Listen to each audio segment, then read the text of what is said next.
as we go live with our finale/epilogue for Storm of Shadows. As a reminder, we ended off in truly precarious means. We pick up today with all of you, hopefully, escaping the mirror world alive. Of course, there are no constants in life. Taking some form of civil liberties. I believe it would be an agreement that all of you run from the creature. Yeah. If anyone feels to disagree, feel free. But No, definitely don't disagree here. Upon running from the creature, you will quickly find yourselves drifting apart. As if running through a labyrinth, you look over your shoulder, and you almost suddenly see that the person you were running alongside is gone, or perhaps you are the one who have disappeared. Each of you spend enough time to get away, more worried about saving your own skin than each other. As before your eyes, each of you, a glowing purple light begins to form. You hear the tapping of what sound like heavy-duty boots, as almost as if a rift or portal opens before your eyes.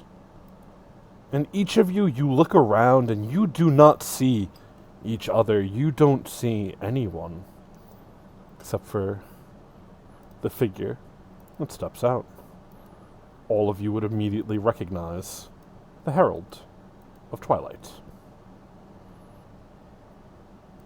The woman appears before each of you, mirrored in the many different cells, these illusionary images of what once was, perhaps amplified by the mirror realm. She looks towards each of you and offers a deal. She will get you out of this place for a favor to be claimed at a later date. I go down the line in each of you and ask, do you take her deal, or do you get out on your own?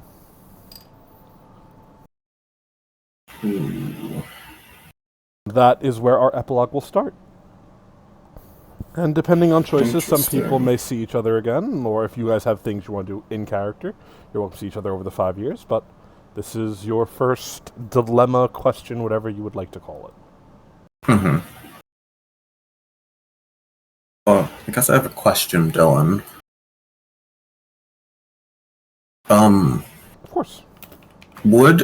Because I'm assuming between the time of her running and all that stuff, she would have had time. I'm assuming resummoning and redoing the whole shattering thing doesn't work to get her out. I think in the moment of running, you wouldn't have had the time to think about it. Mm-hmm. Because that creature was clearly going to kill you if you didn't spend all of your time running. That makes sense. Mm-hmm. So, at this point, you're stopped. If you'd like to try that, you're welcome to. But will the Herald wait, is the question. Do you want to gamble like that? I guess, I guess you should, I guess I am kind of the first in line in Discord, so sure. I guess Una will kind of. Can I try something, or is this kind of like a no waiting thing? You don't know. I guess that's the fun of it. You'd have to ask her, I guess. Yeah, she asks. She'll just straight up ask the Herald that. The Herald looks towards you, Una, and you see twisted expressions across her face, as if she's having 6 separate conversations at once. Oh, you're Fia on stream. Fuck. Damn. I gotta fix that. Anyway, no, you're good. Yeah. Because I look at it, I go, wait, why is Fia here? It's a surprise appearance. It's gonna mess it up when I upload this to YouTube. That's all. Anyway, continue. Yeah, no, I get you. Her face drifting as if 6 separate conversations are held. As she tries to say something, but no legible words come out.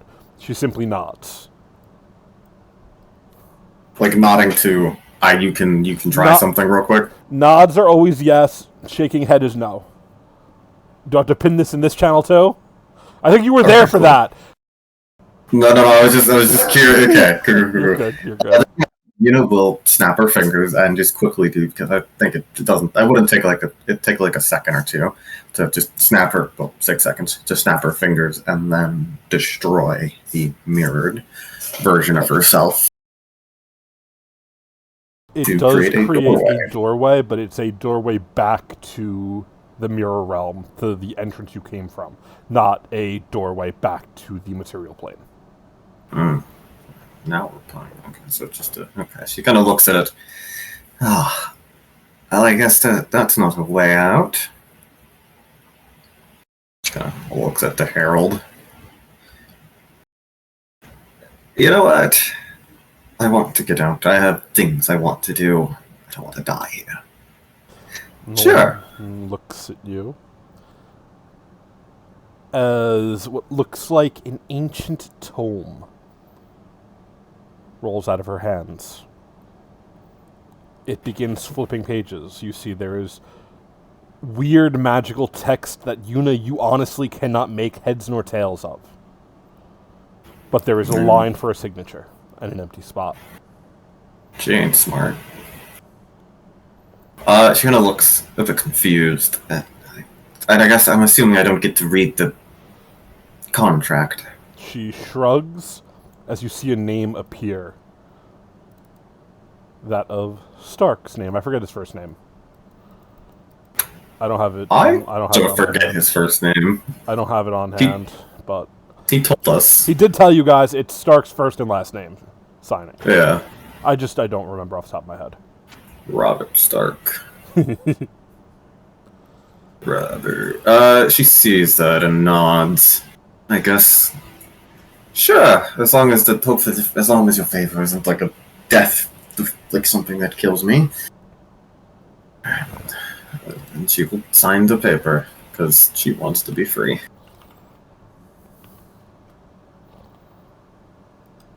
As you sign the paper, Yuna, you look at your hand as you sign,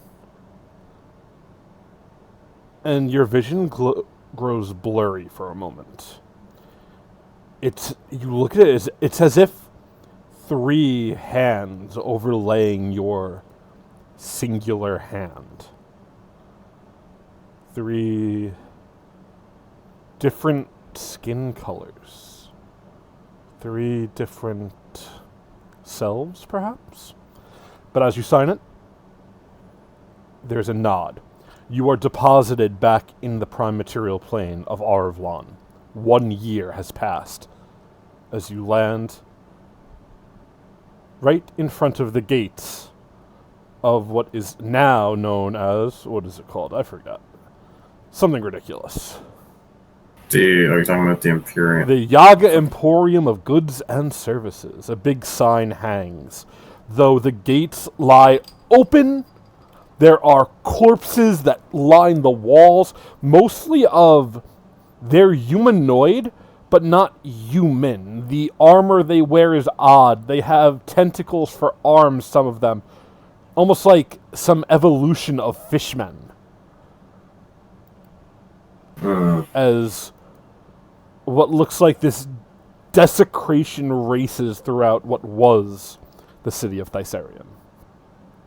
You're looking at the aftermath of the battle 1 year later. And before we get into anything else, next down the line, Irius. You are two met by this strange purple rift as the Herald of Twilight steps out, her face shifting rapidly, and she offers you the same deal. She can get you out of here for a favor at a later date. Well, he's thinking about his family, his village, and he'll think hard for a moment and then nod and say, yes. Similarly, a book is presented to you. You see Stark has signed. You see Yuna has signed. What do you do? Can I read it since I can read every As language the and I have a magic specialty for man, ciphering? you can. I will take an Arcana check, though. Arcana check? See Okay. what you can decipher out of it. Do I get a bonus because I can decipher well? No, Cipher because master? this is just... You can read it, it's understanding what you're reading. Like, anybody can read a book. Being able to take away what you read and learn is what the check is Gotcha.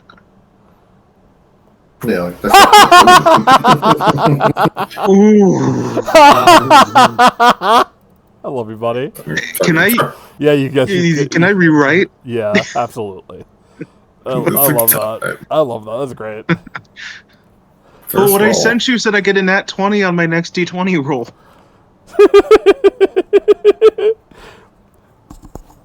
I don't know, man. Looks like you're cursed. That's With a better. 40. As you read, it is pretty common spell work. It's binding not your soul, but your physical body to some great ritual at some point in the future. There's very little detail about what the ritual is, but it does promise no physical harm will come to you until the ritual is complete, and whatever else happens after that is fair game. The ritual itself will cause no damage to you in any way. Okay.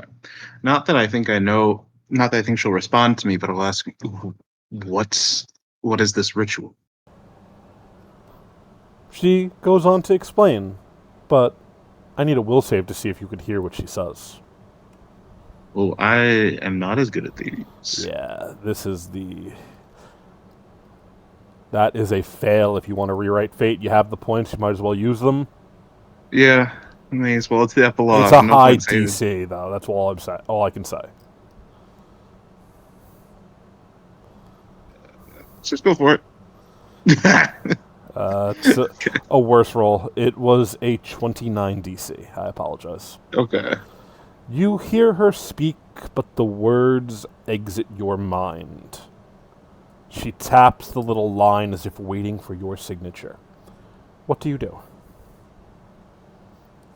Well, walking through, I don't have anything to deal with getting into different dimensions. So I will sign.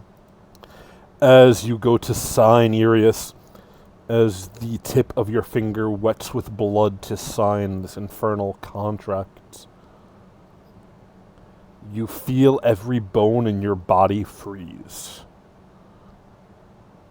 From the wound on your chest, what looks like a living cloud of darkness begins to erupt like a geyser, pushing her back through the rift she came. As once again, you see a familiar sight. The pauper stands before you, Irius. Oh, hello. He looks at you, his eyes dripping with the same darkness that poured out of your chest. You already have been spoken for. Or did you forget that, child? Did you forget from where you come? Did you forget who made you? And for the first time, Arius, in a long time, you could see a smile on this foul creature's face.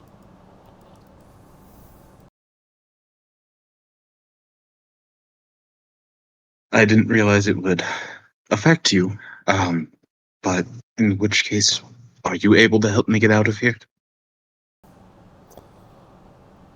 The end of all things is inevitable. The end of this world, all you have to do is reach forward and grasp it. That which they infected you with, that which they spread through your body, has been keeping it at bay.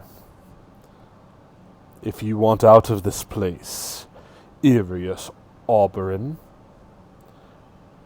then reach into yourself and make it so. The figure is gone. Your chest is still spewing out this milky, wet darkness that has wrapped around that portal, trying to force it shut, almost like conversing forces of nature. The power of twilight versus the power of whatever this is. We say darkness, we say shadow, but that's because there's no human word that could explain what this is. It's a black milky substance. It splashes onto you and it's cold, but it doesn't feel like anything.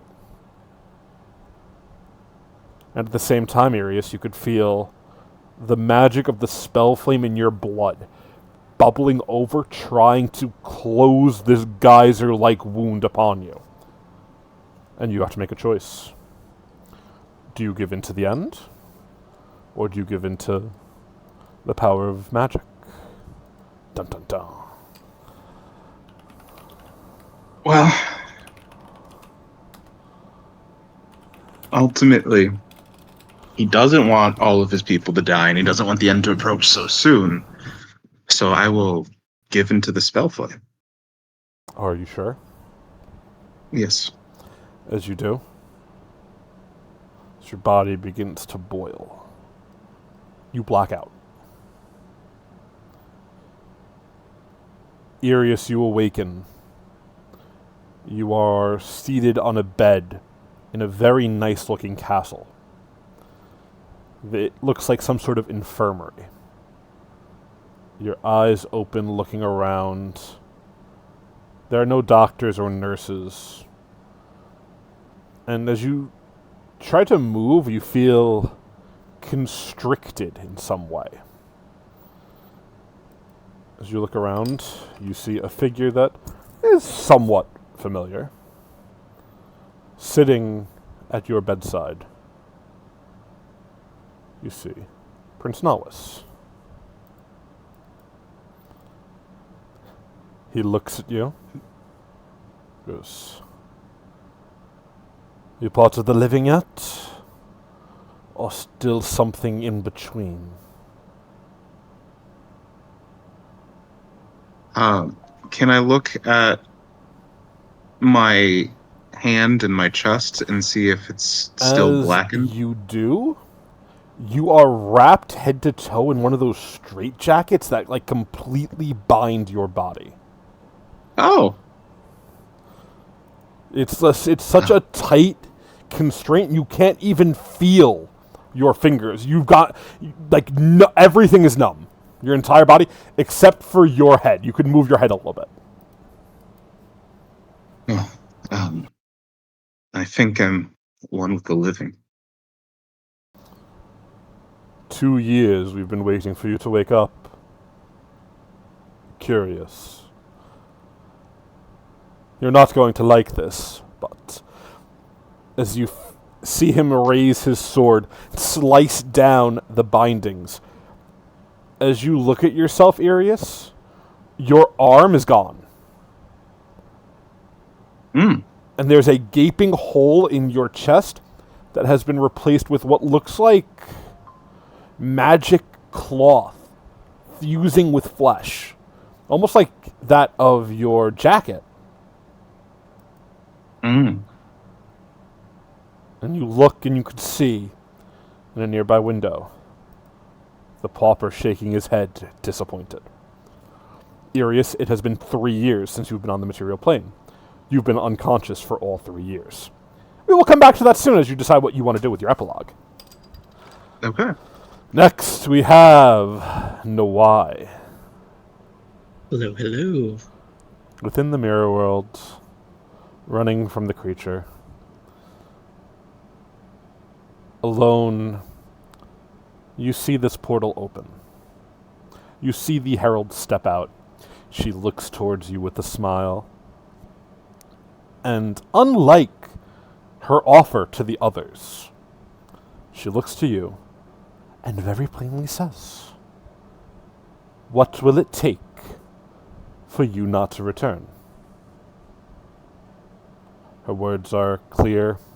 There's no emotion, there's no anger, no hatred. It's just the sort of reluctant, I have nothing else to give, I'm not trying to trick you, a pure neutrality. What will it take for you to never return? Nawai, without even thinking, is going to say, I have to return. There's nothing that you could give me for me to stay away from Arvlon. There's nothing we could offer you. There's no trade that you would find heavily in your favor. We could rescue your people and give them back to you. We could send you back the girl, freeing her from the prison. We can give you your own little establishment. An Osfell all your own, far beyond the boundaries of the world. You would have everything you would need, and you would never step foot. Just as Veva did, as she gave herself.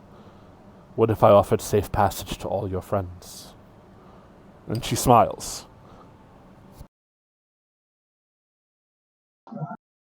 Nawai thinks, and he says, the people that I chose to align myself with, my friends, I think that they're good people.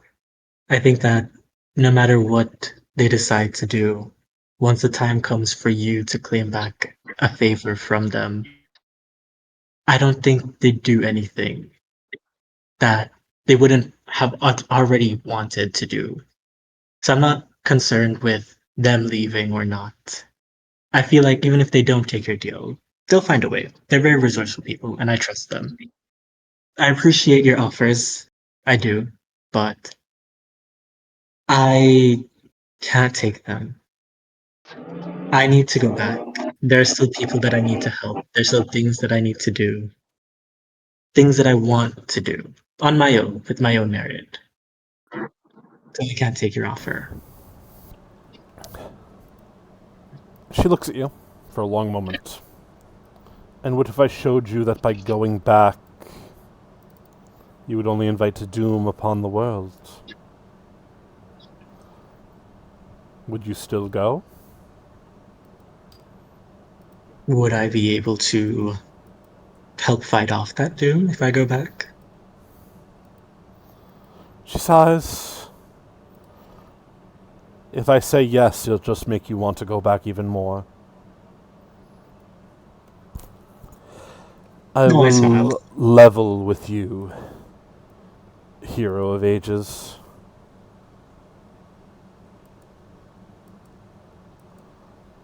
This is not what you should be doing.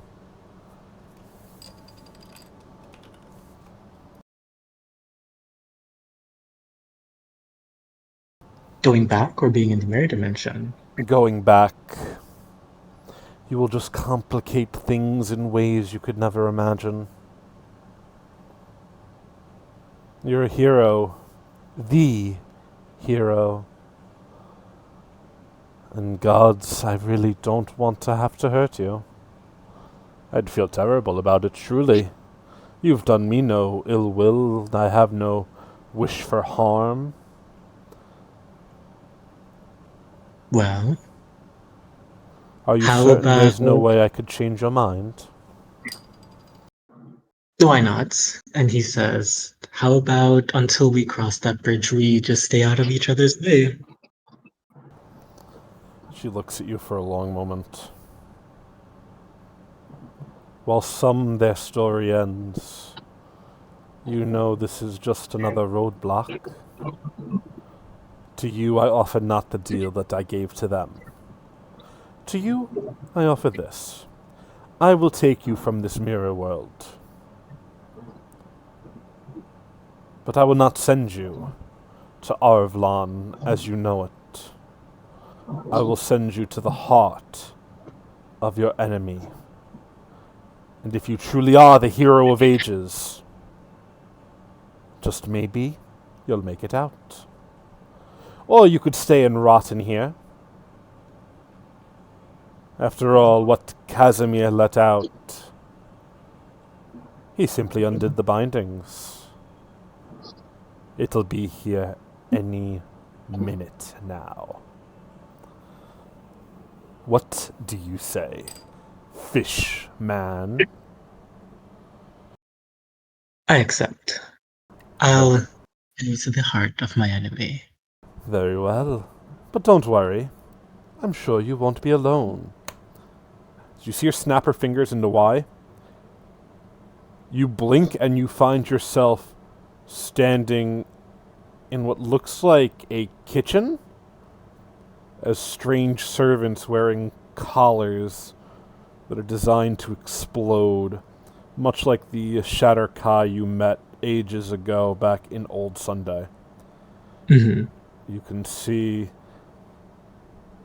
all of them are inscribed with the words property of the Nightborn. As they don't seem to notice you, but as you look around, you can see you are in their castle. Alone in enemy grounds. Quietly and carefully, you walk out of the kitchen and you could see a flight of stairs going up and a flight of stairs going down. Where do you head, up or down? I will go up. You continue up. As you do, scaling through steps and steps that never seem to end, eventually you find you are not alone. Outside of the door, outside of an illustrious and spelled door, one meant to keep people out no matter what, you would find a small band of what look like mirrored versions of those of Elavanis, of those you slayed the Atropol alongside. These mirrored selves, these anomalies, nod towards you. And in your mind, Noai, you hear Jericho's voice. He goes, "To Strike Force! You could get in, and you could kill him! The prince! You could save the world!" And each of these 6 mirrored anomalies nod towards you as if waiting for command. What do you do? Do I have all my equipment on Yeah, me? you have everything that you carry. In Gotcha, fact, as gotcha. you're moving about, you feel far stronger than you were moments ago. As if you were returned to how you were in that moment in Elavanis, at the peak of your power. Got you. And how does Jericho look? Does he look pale, or does he look like he's at full strength? Because I haven't resworn my oath, I don't think. As you look at him, you don't see the joking visage of the Jericho that was. Instead, you see the tall and proud armored knight that he was always meant to be. Got He you. looks like a man ready to march towards his death, should you give the command. Got you, got you. Then I will look to Jericho, and I'll pull out my trident and ask him if he will do me the honors of helping me break down the door.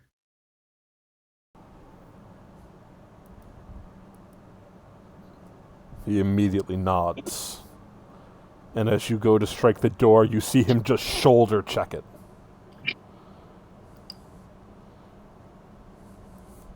The door comes crashing down, Noai. as the Prince of the Nightborn stares at you. He is unarmed. Or they are unarmed. I'm sorry, I'll rephrase. They are naked, standing there, arms outstretched. He look towards you. I go, "At last! You have no idea how long I've been waiting for you."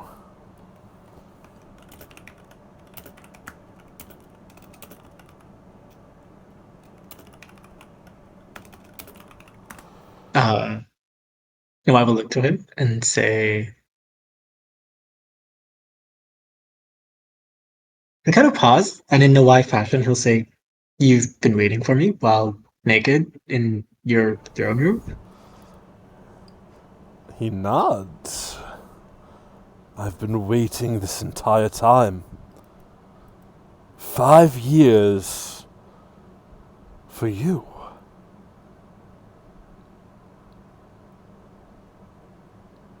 And only you. And you see the prince takes a step forward, then another. "Everything has been built for this moment. Please, your radiance. I've done everything that you sought."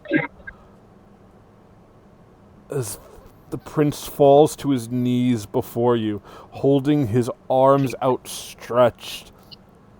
What do you do, Nwai? Is he referring to me as the Radiant? All he did is say it. Yeah. But is he talking to himself? He is looking at you and speaking directly in your direction. Uh-huh. Could I do an esoteric lore check on the Radiant? Like, Sure. see if I know anything about that term? 23. It doesn't sound like the name of anyone. It sounds like an honorific you might give to someone above you, perhaps a deity or a queen. Mm-hmm. It definitely has a feminine tinge to his words. Now that you mention it, Yuna did, like, have the Radiant in, like, her long-ass name. This is true. And he said his arms are outstretched. Like, palms up. They are outstretched in a, like, the dude in Dark Souls in the Praise of the Sun emote. Mm-hmm. They're outstretched like this, as he's on his knees before you. Got you.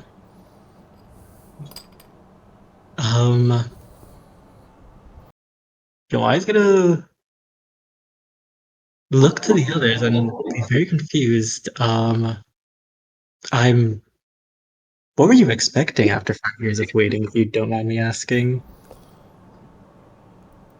The prince goes, "Please, your radiance, don't ignore me."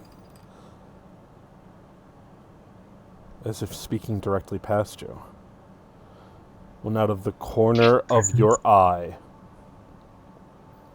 your shadow begins to move. And the why in what feels like a singular heartbeat. The shadow that is Dave rips off from you, growing into its full form. Dave looks towards you,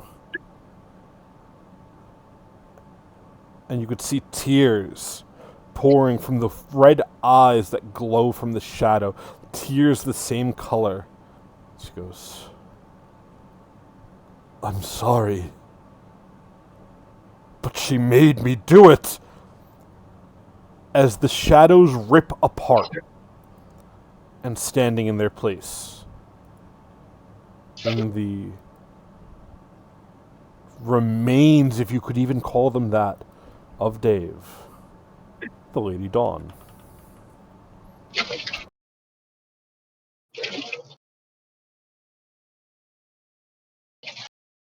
I see. There she is.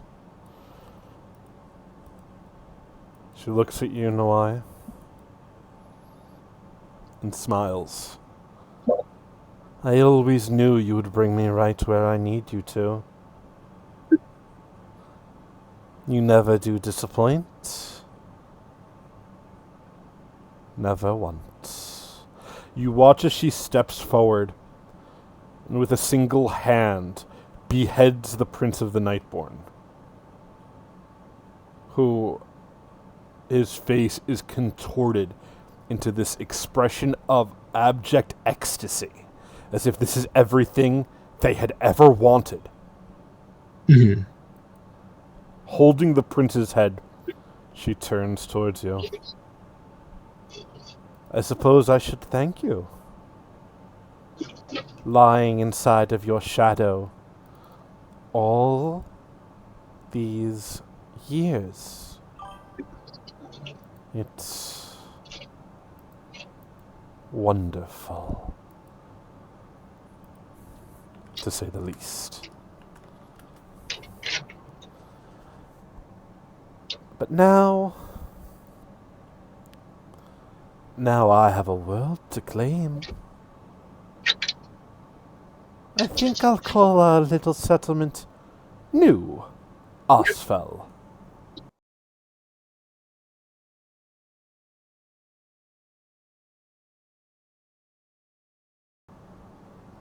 And you watch as she steps away.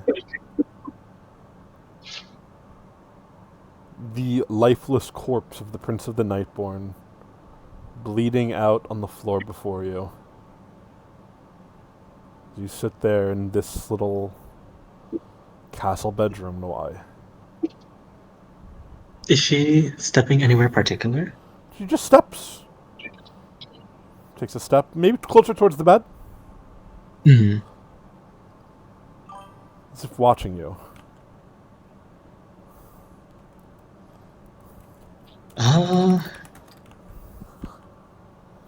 Noai's going to slowly walk over to the prince's body and put him on the bed and wrap him up in the bed sheets for the remains of Sure. them.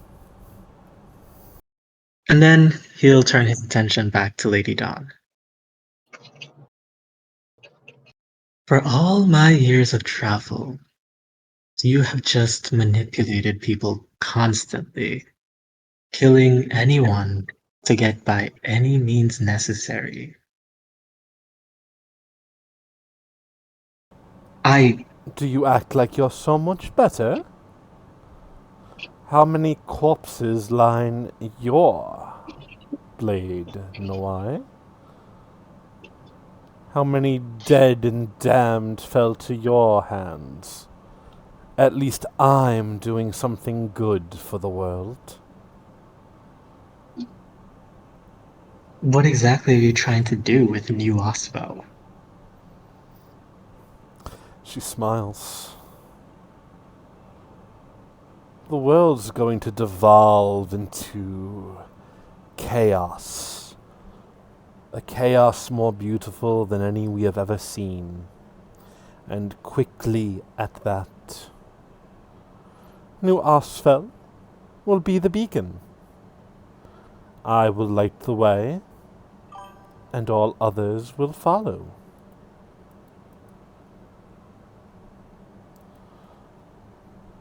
What more could you need?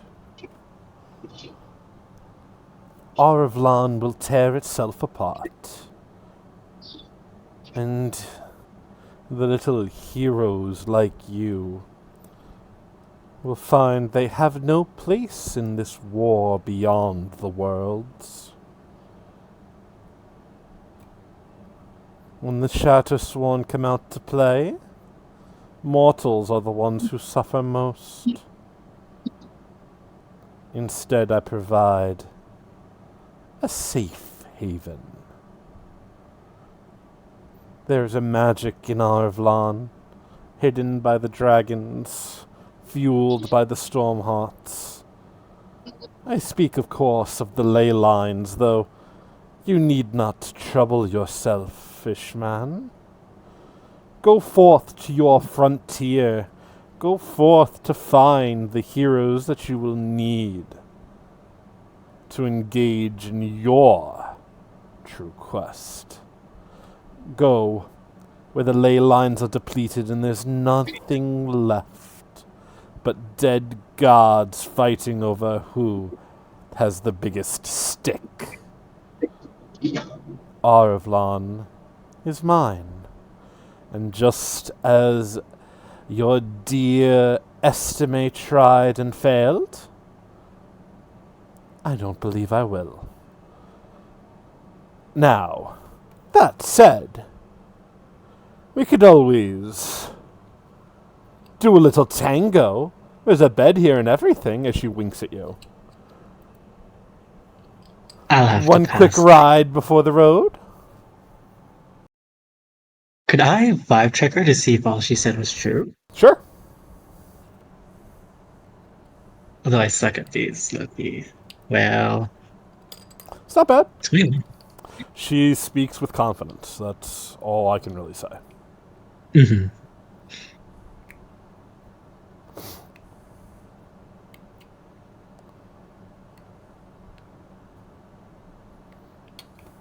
One second.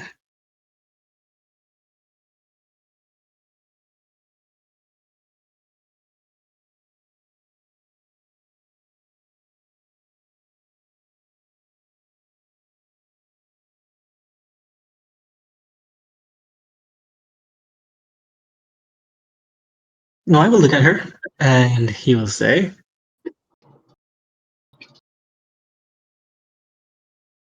"Your words. I know you. I don't feel as though there will be any safe haven, although your words do seem enticing and you seem confident in what you're saying. I will say, though, I do care deeply for Arvlon. If anything were to happen to it, or if anyone were to indicate that you were causing chaos beyond creating a safe haven,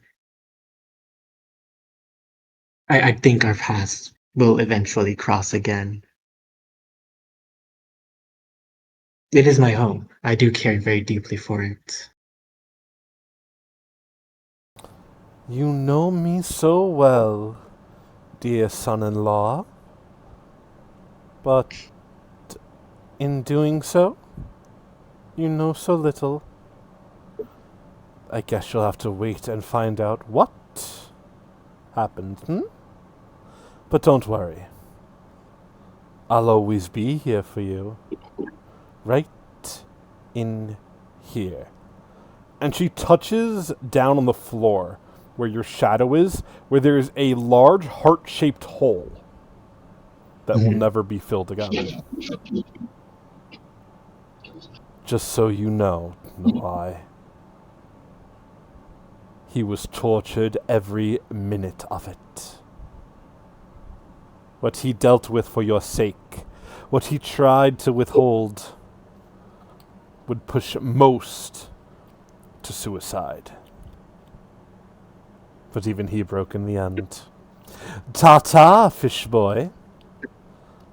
I'd say you have maybe 5 minutes before this place comes crumbling down. I'm sure we'll meet again. As she looks towards you with a final smile, Noai. A final twisted, evil smile. The kind of smile that shows this woman, whoever or whatever she is, whatever her true goals are, unadulterated evil. In the same way that Garu was evil, possessed by the great evil. Except she's not possessed. Almost like she's some sort of acolyte of it. Is she using her same teleportation thing that she did before? When She we does were seem to be. Yep. Got you. Since I recognize that she's doing that, is there something that I could do? What would you like to try to do?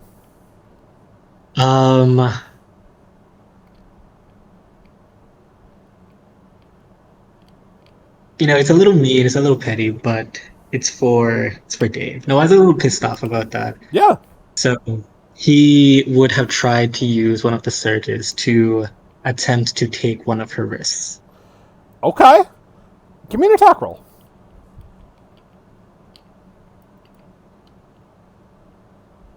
Mm-mm.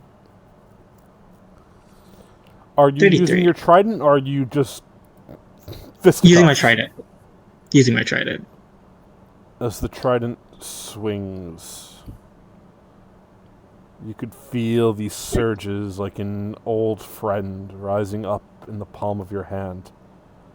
With a word you throw, the trident tearing her right arm clean off her body, pinning it to the wall.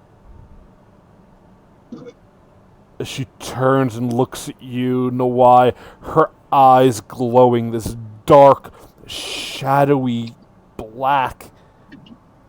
What drips from her wound is not blood, but a strange, milky black substance, kind of like what I was describing for Irius earlier. Mm-hmm. She goes, "You will regret this, Fishman. That I promise." As she is gone, her arm still pinned to the wall. And why, you get the idea? Her arm's gone. She's not going to be able to, like, grow it back or anything like that. It's gone. Got you. Nawai will go to retrieve his trident and wrap up her arm. And I have the feeling that he'd probably sit on the floor for a little bit and kind of grieve Dave, even though he knows Dave is still around, Is he? hopefully. Ain't that the question? He's hoping. I only took a portion of him, so he doesn't know. That's the question. But he Yeah. will still like grieve the portion of him, because she did mention Dave endured torture for Nawai. Absolutely.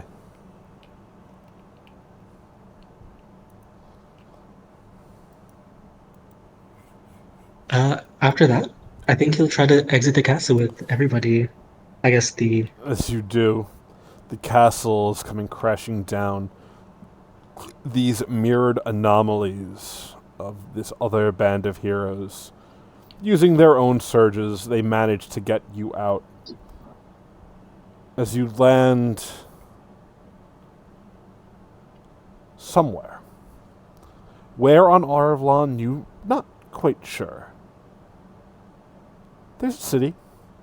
You walk through the city gates. The guards are staring at you, their eyes wide.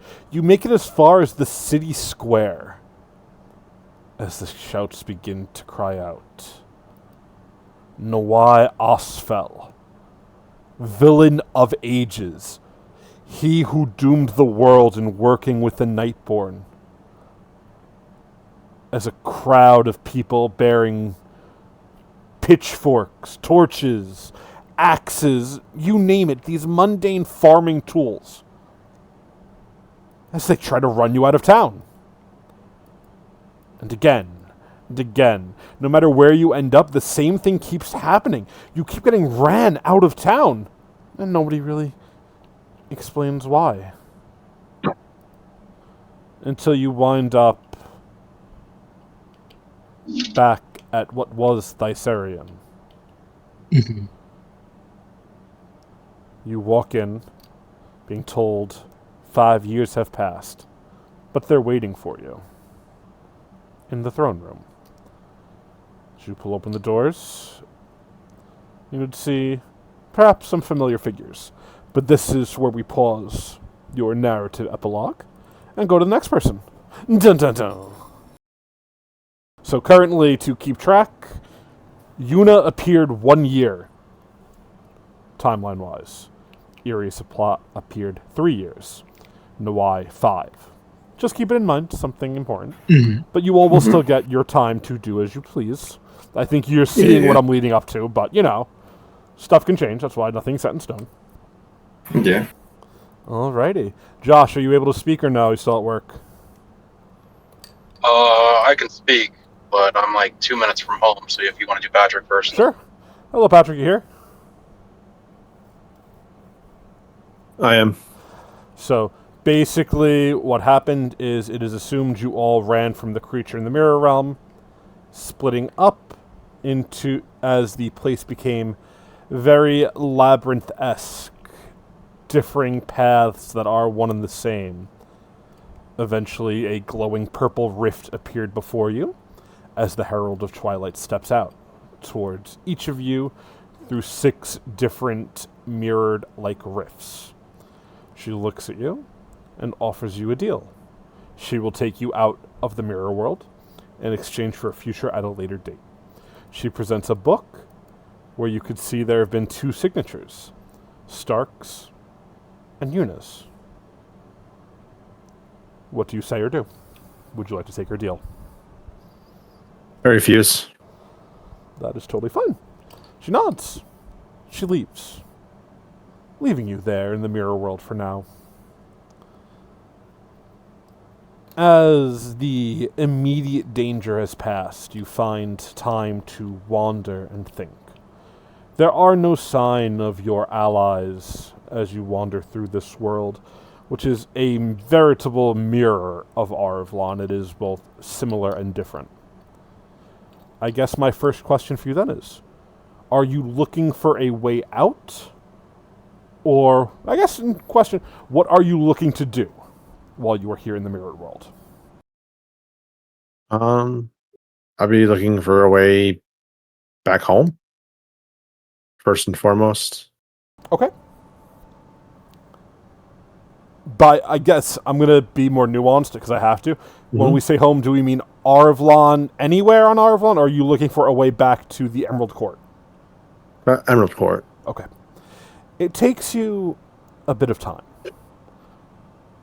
But you find in the mirror world you never grow hungry, nor do you ever feel the need for sleep.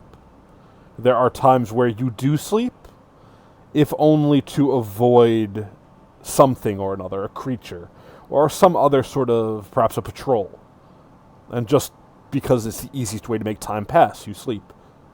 But you do not dream. You do not feel rested, but you don't feel tired either. Eventually, you come across a cracked rift that, gazing through it even from afar, you can see what looks like the, very noticeable trees of the Emerald Court. Would you like to go through? Yeah. As you do, you step through the rift, landing in the forest below. As you do so, you would find you are in one of the, perhaps not a city proper, like a little, what's the word? Not a barracks, a bunker for the military. Okay. You take a moment gathering yourself. It's not super difficult. Generally speaking, the layout of the Emerald Court. As you find you are relatively close to the city of Sylphamore, which is the seafaring mercantile city, as a reminder. Would you like to head there, or would you like to try to find your way back to the capital? Currently, you do not know how much time has passed. Time has passed, but you don't have, a genuine sense of, okay, it's been a day, or it's been 5 days. That I got you. Kind of like a limbo sense.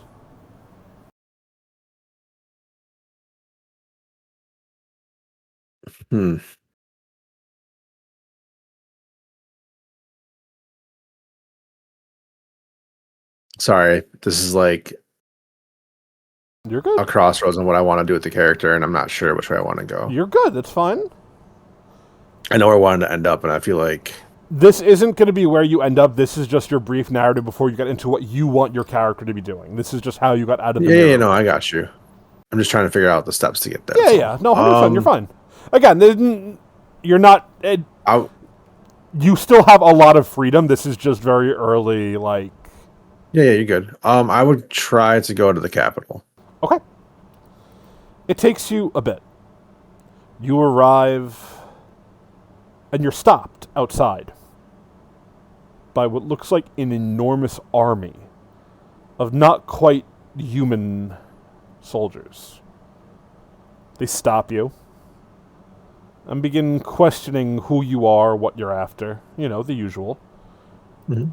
But as soon as your name is spoken, they part like Moses parted the Red Sea.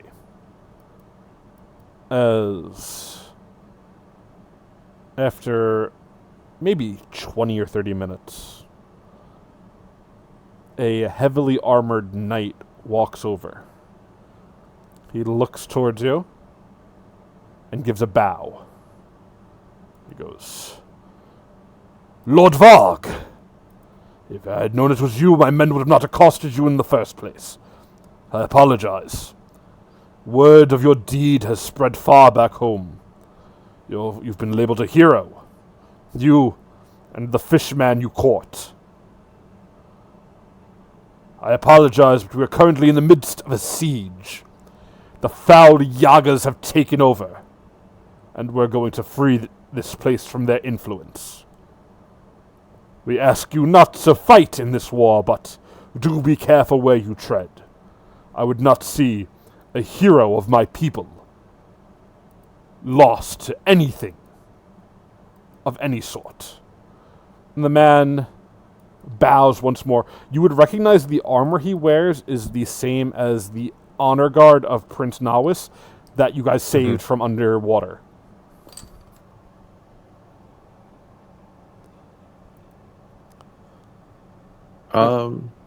Yeah.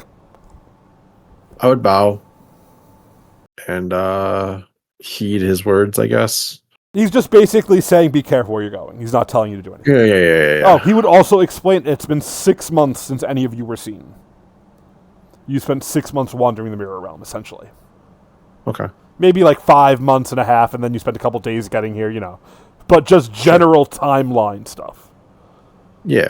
And as we stop there for you, I'm going to go to Josh, and then, again, we will cut to everybody, and you guys will be able to tell me what you guys want to be doing. This is enough of me narrating shit. As you can tell me what your character goals are, blah, blah, blah. And we'll see what happens. But this is just how everybody's getting out. Sure. Josh, are you able to speak now? You said you were 2 minutes out. Yeah, give me 1 second, but yeah. Oh my god, he can't get into the gated community. No, I'm here. I'm just trying to get to the computer and turn it on. You're good, Doc. I'm just giving you shit.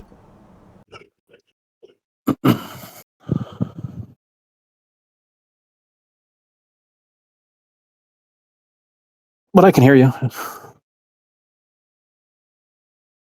Well, Nitso, you are offered the same deal as the others. She'll get you out of here for a price. A favor to be paid at a later date.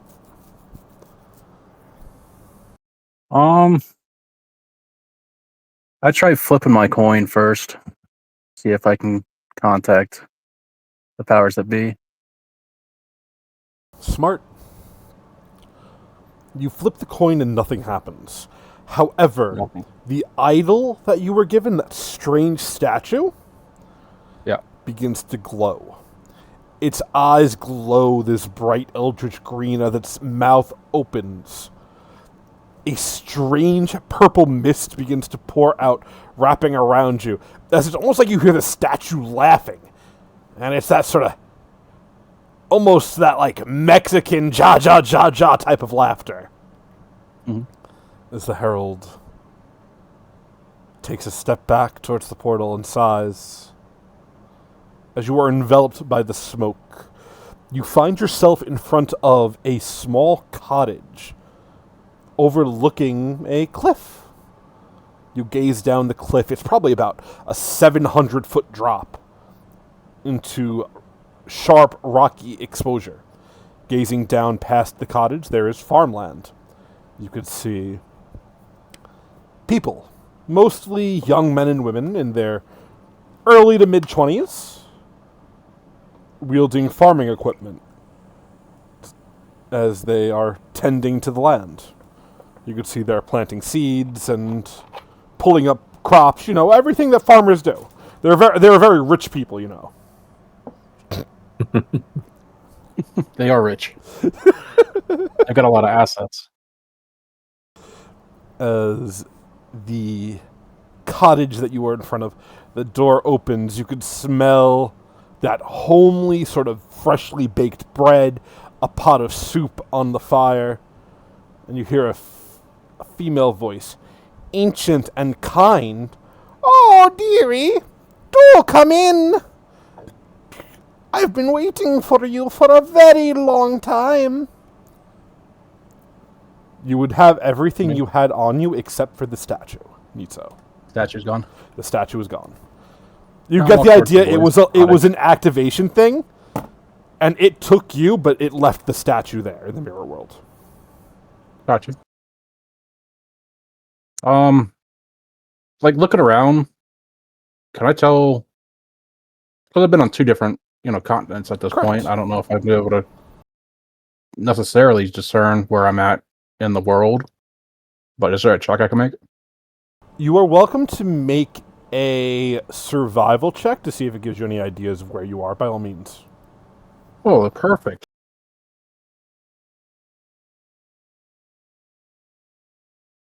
$15. Judging by the landscape and the trees are alive, everything seems relatively normal. It just looks like you're maybe on the mountains. You look up into the sky, and there's no darkness. Instead, there are 4 pale blue moons that hang in the sky. And Nitsa, with realization, you would tell, you are on top of one of the Mountains of Madness. Which one, you have no idea. But there are 4 mountains of scaling height.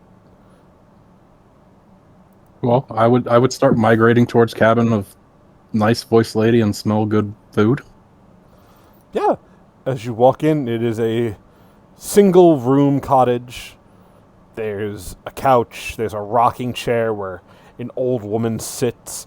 There's a large fire in the chimney with a pot of stew brewing. There's what looks like a small oven in the corner that there is freshly baked cookies, it looks like, sitting atop to cool, as well as freshly baked bread in the oven.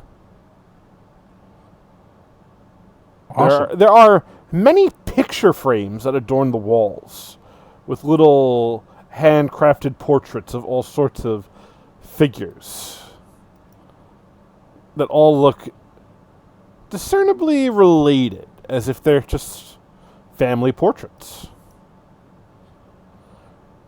The old lady is sitting in her rocking chair, rocking back and forth. You could see her eyes are shut, and she seems to have fallen asleep.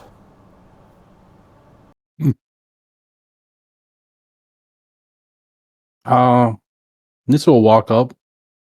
Ma'am, are you okay? As you walk up, her eyes open. She smiles at you. She does. You could see her face is distorted and weird and doesn't look particularly human. She looks like this. It's in Discord. Okay. Yeah. She looks at you. Goes, "Please, you have to help me. Please. She's sleeping. Please, dear. Just kill me and get it over with. End the curse, please."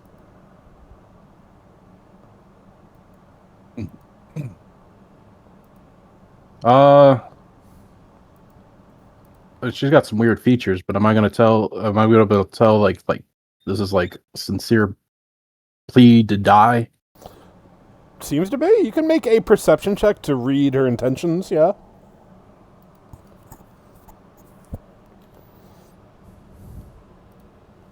Can I re-roll that? Yeah, if you'd like to. Holy shit. Awesome. 25. Not bad, not bad. Went from a 5 to a 6. Yep. Yep. As you do so, you could see her face has creases in it like a mask. Okay. She's trying to trick you. Yeah, I wouldn't react to that, and Is everything okay? Who's asleep? The woman lets off a crackling witch-like laughter. Good on you, Nitso! I almost got you there! As she shifts into this. Almost like pulling a rubber mask off. Except it's not a rubber mask. It's a person's face that she pulls off of her face. Yeah, I guess you did almost get me there. You almost died, I think, if I would have been able to kill you. No, Why I don't play the think prank so. on me? Oh, what can I say? It's part of the way. The Yaga way. And you, my boy, well, you're something special. Come, give Grandma a kiss. As her mouth opens, you see her jaw unhinges as it just hangs there. What do you do? Yeah, like I'll blow her a kiss. She smiles. Clever boy. I just wanted a little taste. It seems I've chosen properly. An heir to the Yaga Empire. It seems that there's been some problems on the material plane. And I've come to offer you new terms to the agreement your parents signed for your soul. Well, that sounds interesting. Do you have it written out, like long form, or how's this work? Something of the like. As she holds out her hands, as a scroll appears floating in the air. You see the words carve onto it as she speaks. It seems all of our people have been imprisoned once more. They got too big for their britches, I dare would say. But Oh, last I heard, like the family was going to be taking over the castle. and they did take over the entire court for a little while there. But they moved too quickly. What's the point of being a trickster if you simply take things and leave all the important people out to dry? It's all right. I'm sure next go around will be far greater. Alas, you are the last Yaga, the heir to the family, and the only one not imprisoned. Your parents signed you away for your 23rd birthday, but I've come to rewrite the terms. I will not be claiming you. Ever, in fact. This is a contract for your freedom. Entirely. Not that I really understood the contract before, but freedom's good. You would have had time, perhaps seeking out the spirit of your parents, but it seems time is not something we're allotted anymore. I mourn the loss of our relationship, Nitso. It would have been beautiful. Well, we would have had many. Stay in touch. We would have had many beautiful children, you and I. Oh. Huh. We could stay in touch. We don't have to like you're not dying, are you? Dying, more like retirement, no. I'm simply going back into another 1,000 years of slumber. Oh. That damn Atlantean found a way to harness the ley lines. I don't know whatever they're teaching them beyond the sea, but it's almost as if they were ready to take over Arevlon entirely. I certainly don't trust them. Atlantean. What's his name? The Atlantean. That's their land, Atlanta. So it's a group of people, not a person that did this. It is their nation. They are the Atlanteans. Oh, okay. I see. I'm with you. I'm with you. Regardless. So, yes. This would be like a permanent promotion, or is this like a temporary thing? No, I told you are getting your freedom. Oh, okay. Are you going to ask what you'll be doing for me? I'm curious.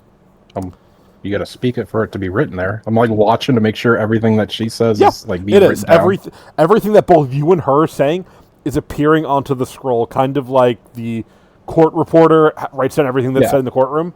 It's exactly Yeah. like that, just by magic. Okay. And she goes, well. What I have asked for you is a few simple deeds. The first and most important, you will be given eternal life. Not that you cannot die, but you will never die of old age, or starvation, or thirst. We need you to stay alive. That all right. means not wandering into anything that will get you killed for at least 1,000 years. That's the first part. This is a contract of 3 parts, which again will give you your freedom entirely. Second, and perhaps one of the most important parts, there's a man you must seek. We know little of him, but we believe he may be of importance with what is to come down the line. He wears cloth of green and collects grisly trophies. You must be marked and bring to him these trophies. Of your own volition, of course. Mm-hmm. And when you meet And the with him... trophies. Yep, yes, of course, go ahead. And yeah, what are these trophies that I am acquiring for this man in green A cloth? part of you that you will not miss. Oh, okay. Well, I mean, if I wouldn't miss it. You will bring to this man these trophies, and you will impart with him a small flagon of knowledge. Currently, the fishman is en route already. He will arrive by boat ahead of the pilgrims. You must get to him before the pilgrims arrive. Neat so. And third, and perhaps the final and most important part of this new contract. You will forego the Yaga name until the sealing has been undone. You will give up the powers that come with the name. You will give up your true nature that you have not even harnessed, so neutered by the flames that burn you. You will give up the seat of your power until the time is right. And in exchange, you shall be free. Oh, okay. Have a couple quick questions. We are running out Right. of time. I understand. speak I understand. quickly. Make it quick. So won't die of old age, but am I gonna end up looking pretty rough as the years go by? She looks at you. Do I look rough? No, of course not. You will find... Excuse me, sorry, I was burping. All you need to do is change your face. That Oh. gift we will leave you. Okay, awesome. If you consistently change your face, you will never age.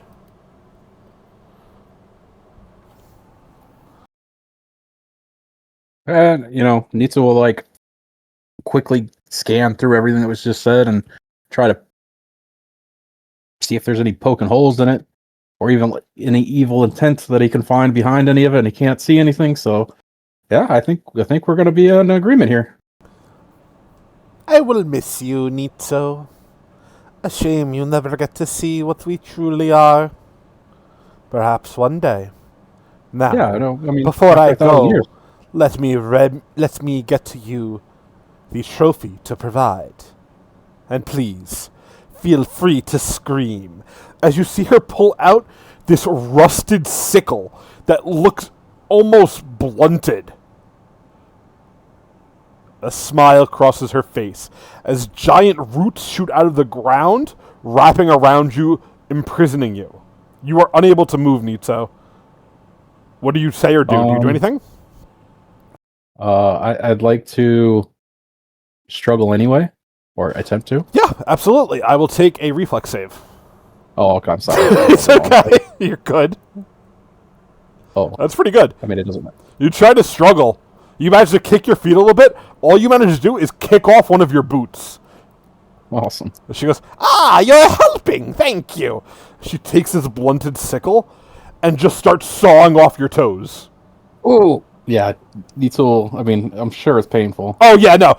It's a When someone's toes blunted off. sickle. She's just Yeah. there's no sharpened edge to it at all. She's just forcing it through bone with sheer muscle. As she cuts off all 10 of your toes. And Yeah. drops them into a little jar. Don't forget. You've Yeah, no, only you're good. got so much time, Nitso. As this entire place falls apart. This weird, whatever it is, this layer, this otherworldly dimension crumbles. As the Yagas are sealed back upon Arvlon. Whatever the truth of them, and if you want to ask outside of game, I'll be happy to explain it to you. What the deal I had going with it.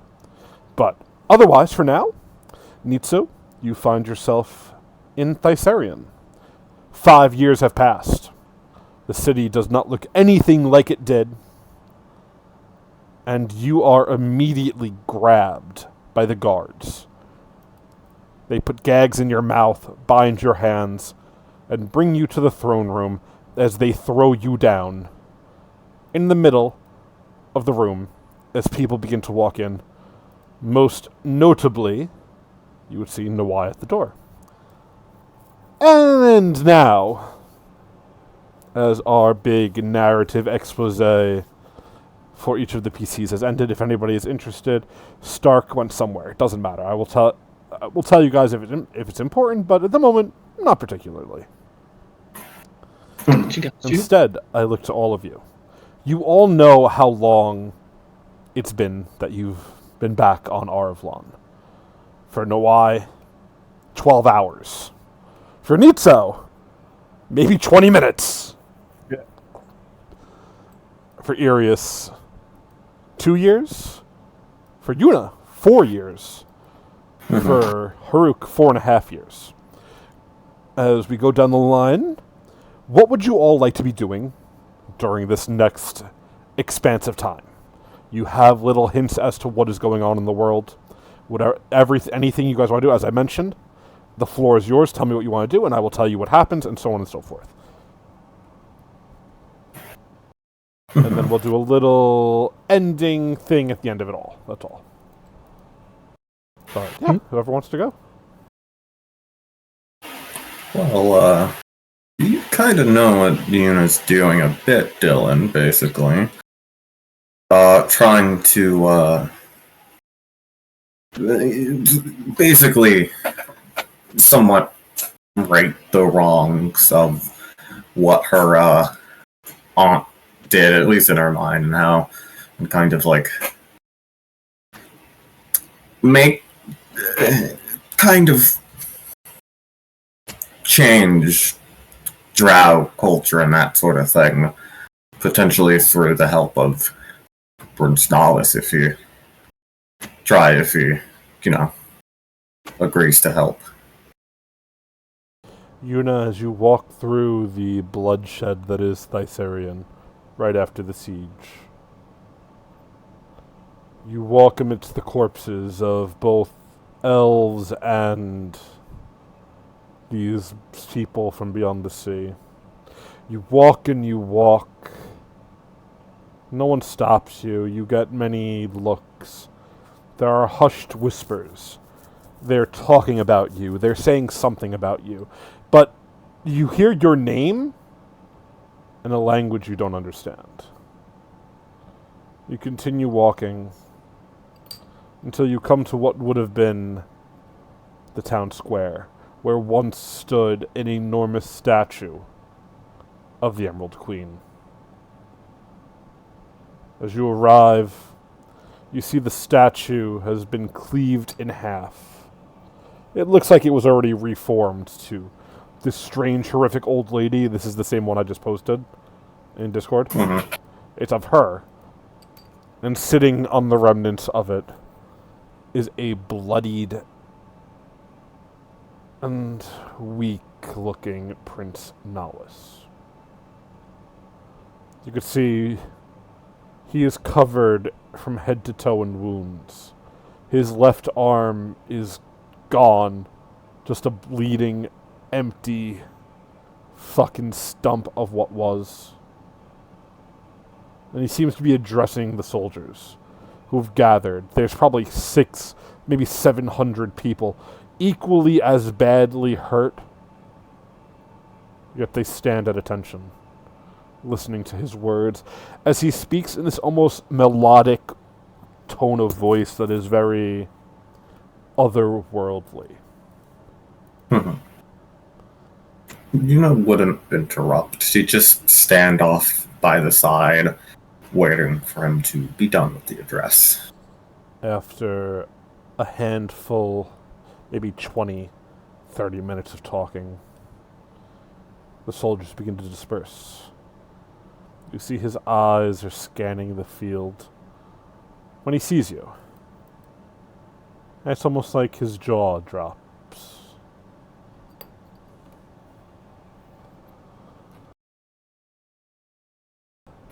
He looks at you, Yuna. You see him rub his eyes with his single hand remaining. You see him mouth. Is it really... What do you do? She would nod. Give a strained smile. Yes, it is me, Nalus. You see the man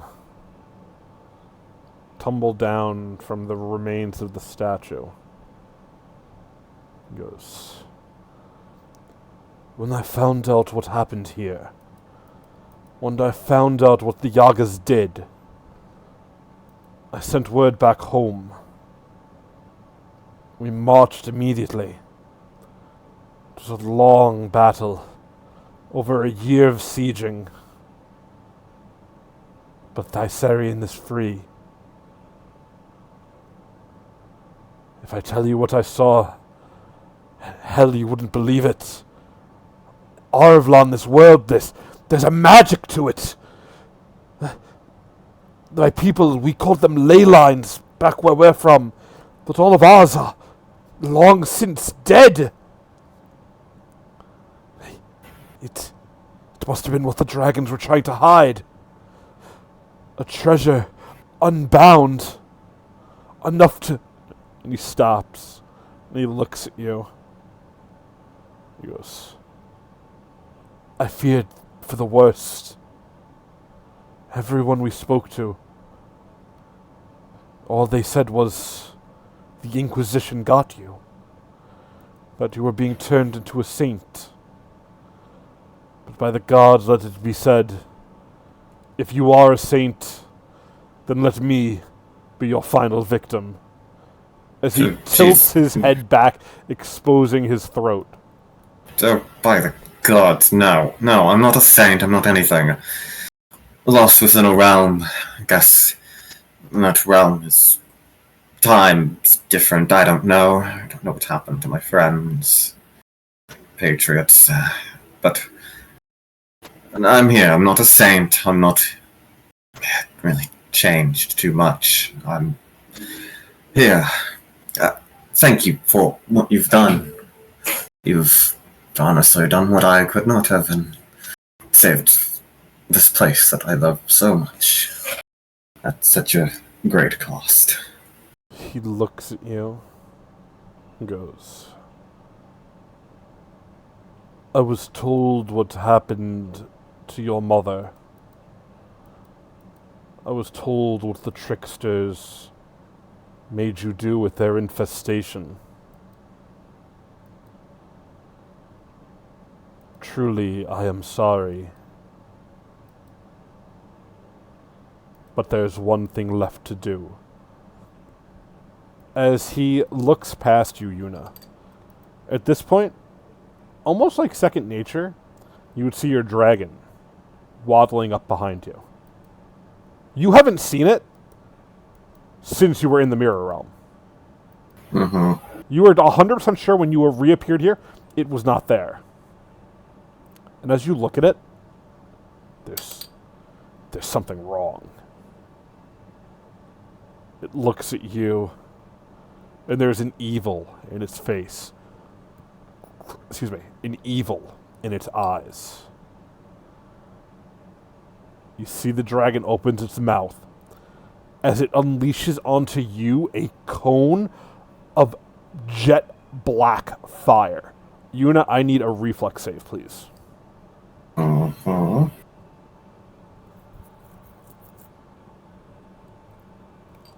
Let me do that. Very few rolls tonight, so feel free, use your things when you guys want to. No, I get you. What was that? That's a 9. 9. I'll re-roll that. Okay. Mystic time.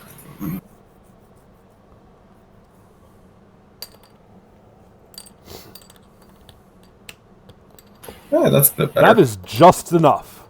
It was a DC 40. Let's go. As Yuna, the black flames envelop you. You feel your flesh, your bone, your skin, everything begin to melt away. You feel... Honestly, this is death. You stand in the flames, and it's almost that feeling of acceptance of that there's nothing left for you to do. Yet, still you stand. The flames fade. The dragon, Tia, its scales no longer blue. Its scales a jet black. Its eyes that leak this milky black void of something looks at you and goes in this voice that is hellish, demonic, evil, and wrong.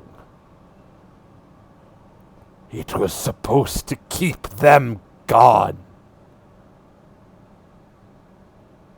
You won't be this lucky, Yuna Shandaris.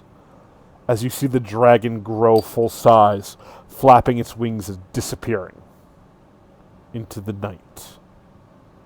At the same time, Prince Nawis looks at you, Yuna, and you look down and you're untouched by the flames.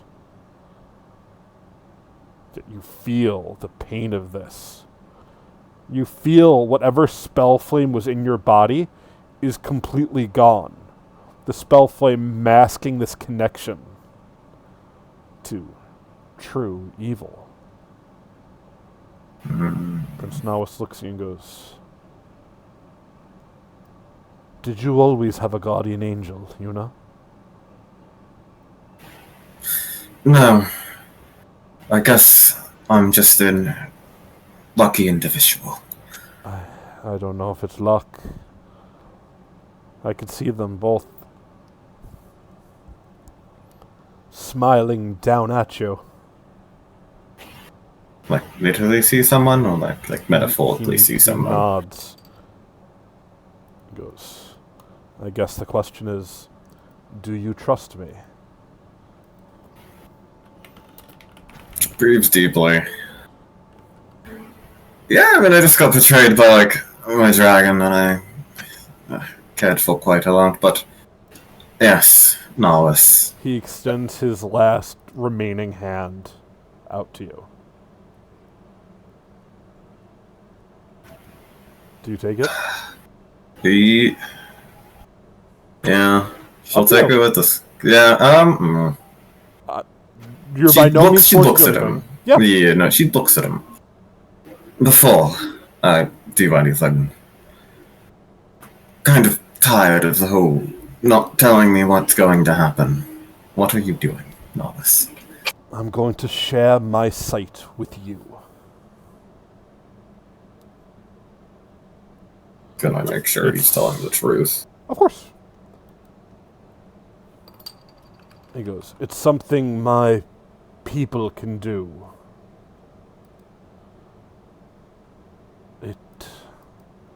It'll feel strange, but I promise you it's not permanent.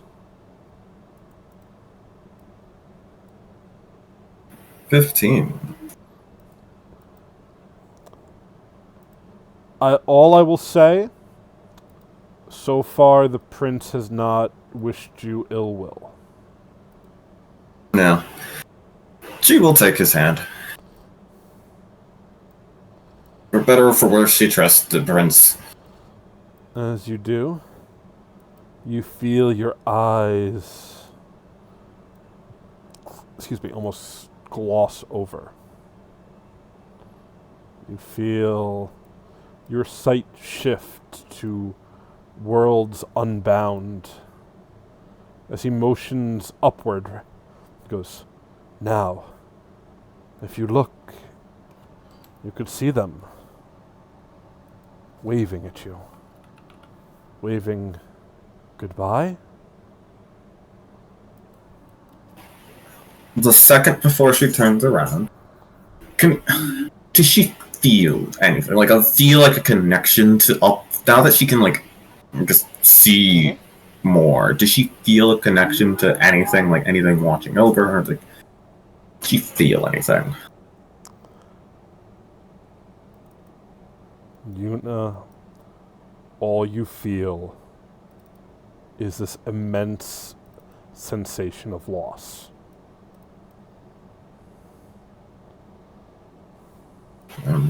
That makes sense. A sense of something being gone.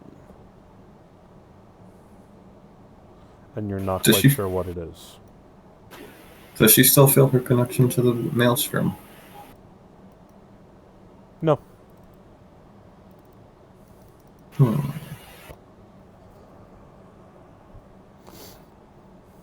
She will look up. As you look up,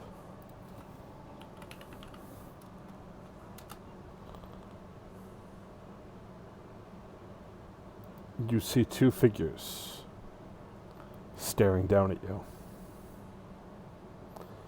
The figures are ghostly and faint, as if flickering out of existence.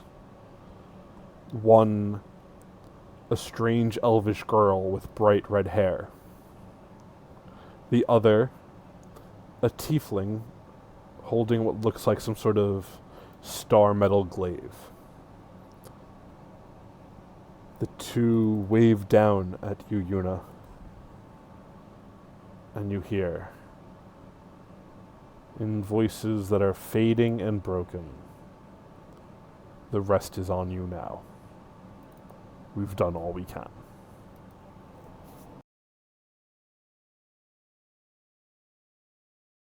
She looks up and nods.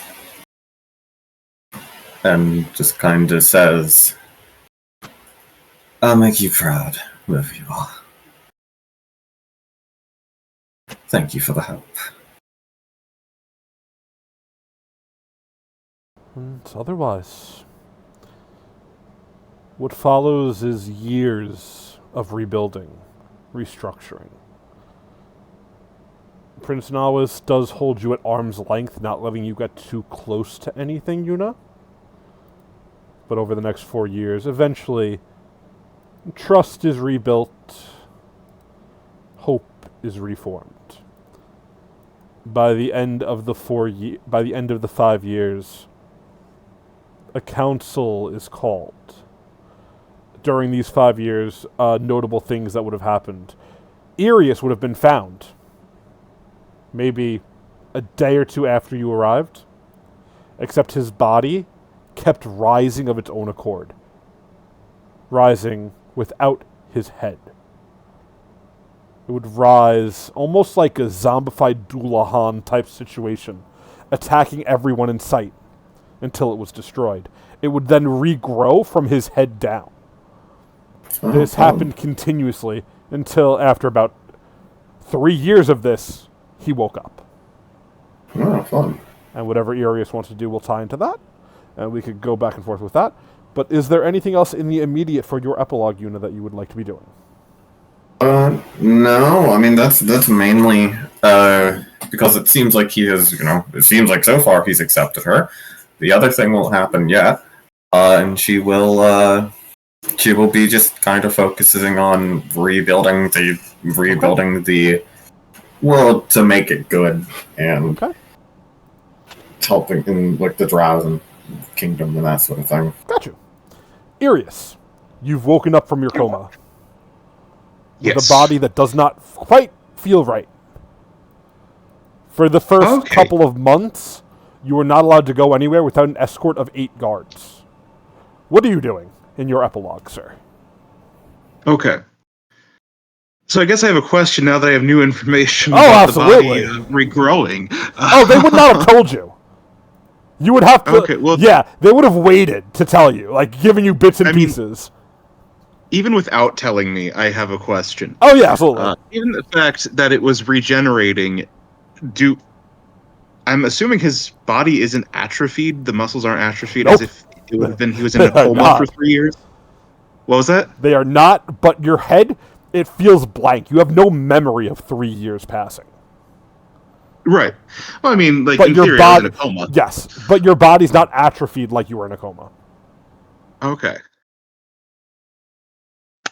So that takes away the, well, he can't be a warrior anymore concept away from me. But he was never particularly fond of that. He did it because he felt he needed to. So I'm assuming he would hear of Nawis's exploits in reclaiming Thyserion, and the creation of the Council of Peace. 100%. Okay. So with that, I guess a question I have is, what happened to the people of his village that were in Thyserion? As you go asking, you are given troubling news. They've been taken by the Inquisition. Oh. Yet, as the news comes, maybe a week later, at the point where perhaps Arius, you were planning to go to Turinmore and fight the Inquisition yourself, there came a knock at the door. You opened it, and there was a small wrapped present and a card. The card directed to you reads, "You were always my favorite out of those band of idiots. Always and forever. Consider this a final gift. Signed, Stark." Do you want to open the present? Sure. As you do, inside you would find a small metal device, almost like a bag of holding, except as you look at it, you could see your entire village worth of people suspended in frozen animation, alive. The markings of this metal box, whatever it is, top secret Turinmore technology. And it's covered in dried blood. Otherwise, inside the box, another note. This one reads, "Give my regards to the rest. I may have been an old drunk, but even I could do one last good deed. Stark, signing out." Okay. As This actually lines up. Yo, go ahead, I'm sorry. Oh, sorry, I was saying this is actually lining up really well with the stuff I wrote down. Nice! As I assume you would want to get the people out? Yeah, so in wanting to do that, first I would want to approach, because I assume it's not straightforward. No. It definitely, it would take a bit of time. Yeah. So one thing he'd like to do is he wants to approach Nawis in a facet to where he could use their facilities to help him with his research. into trying to free them, and sort of in exchange working as a advisor of sorts, possibly like trying to recreate Runecloth, because I'm assuming the Emerald Queen is no more. She has not been heard of. That's the weird thing. No one has heard of her for the last 5 years. They presume her to be dead. So the only known current source of Runecloth is gone, so he would want to try to unravel the secrets of that still, while offering his aid to Nawis, as he strictly because of what he did for Thyserion and the Council of Peace. Got you. Yeah, he would happily do that. Okay. Yeah, so I guess if I had I will take I will take a crafting roll. This will determine how long it took you to figure the box out. Okay. I will say another thing I was hoping to work on in this time was creating or obtaining a sort of prosthetic that would use rune-based technology for me to manipulate. Oh yeah, absolutely. Okay, perfect. That way I could still sew. All right, crafting. Oof. Do you want to keep that? I mean, realistically, do you think I'm gonna have to roll again? I don't think so. I think this is your final big roll. All right. But I don't have the spell flame anymore, so I can't use mythic. You can. Time. It's fine. Correct. Yours has. Okay. Oh well, no. I'm sorry. Technically, you wouldn't be able to, but by mechanics of the game, you can. Okay. Consider gotcha. this the last fading gift. It's a little bit better. It's the same roll. That's funny. Right. It takes you the better part of 8 months to unfreeze your people. As you do, they immediately tell to you the tales of heroics. That Stark, despite barely knowing them, what he went through, and how he sacrificed himself to get them back. Oh. The last thing you were told, though, in a whispered voice by a young child, barely 5 or 6 years old, who, Arius, I swear to you, you don't remember this child ever being part of your village. And as the child speaks, in a voice that's not that of a child, as its dark, beady eyes zone in on you, and you realize, hey, maybe this isn't what should be, you hear. Except he didn't die, Arius. That would have been too easy. A new saint is coming to town, and he's going to tear them all down. As the child begins to laugh, as the child laughs, I need a fortitude save from you. I'm sorry, I do need one more roll from you. I bamboozled you. You lied to me. I bamboozled you. Arius, his laughter... That's not right. That's not right. Sorry, mythic time. It's okay. No! That looks right. That looks right. Arius, his laughter causes your ears to bleed. The eardrums pop. As you are deaf for the next month. No matter what you do, nothing magical fixes it. And each night in your dreams, you gain witness of these enormous creatures of gray skin. The way their arms are longer than their bodies that they drag as they walk. Their tongues covered in spikes. And you wake each night right as their tongue is about to caress you. And the final day, the final dream, I need one more fortitude save for all the money. Oh no. Arius, this time, you wake up with a scream of pain. As you look down at your leg,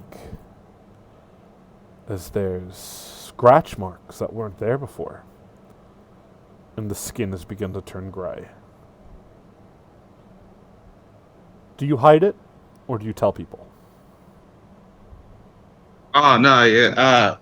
With those dreams, first thing he does is notify Prince Nawis, since he's, I'm assuming, still in his Nawis has no facilities. idea.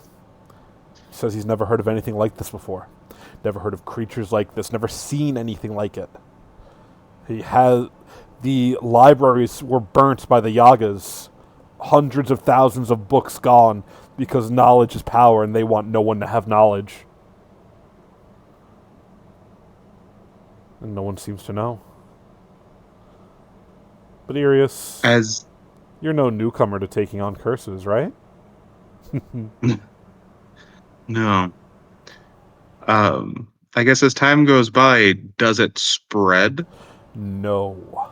However, your dreams become different. You're constantly dreaming of a doorway of stone and vine in the middle of a darkened wood. Dreaming of a strange man who's wider than he is tall. Dreaming of him going through the door. Dreaming of yourself going through the door. Dreaming of a mist that chokes out the world. It is the day of the summit from which you are there, Yuna is there, and Nawai arrives. That in this dream,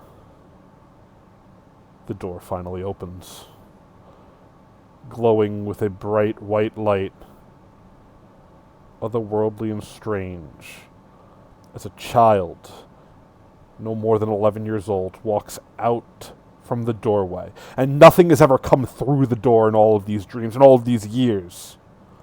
The child bears a crown made of dark, black, twisted thorns and roses. The child looked at you in the dream and said a simple 3-lettered word. Die. And Arius, you woke up right as you tried to drive a dagger into your own heart. Curious. That said, anything else you would like to be doing during your tormented epilogue? Yeah, I mean, during this time, he would definitely be conveying all of this information in case it does come to fruition. Sure. So that way, Nawis would have all this information available, because right now he's Team Nawis. He'd be focusing a lot on perfecting his trade and advising, so trying to help out the cause as much as possible.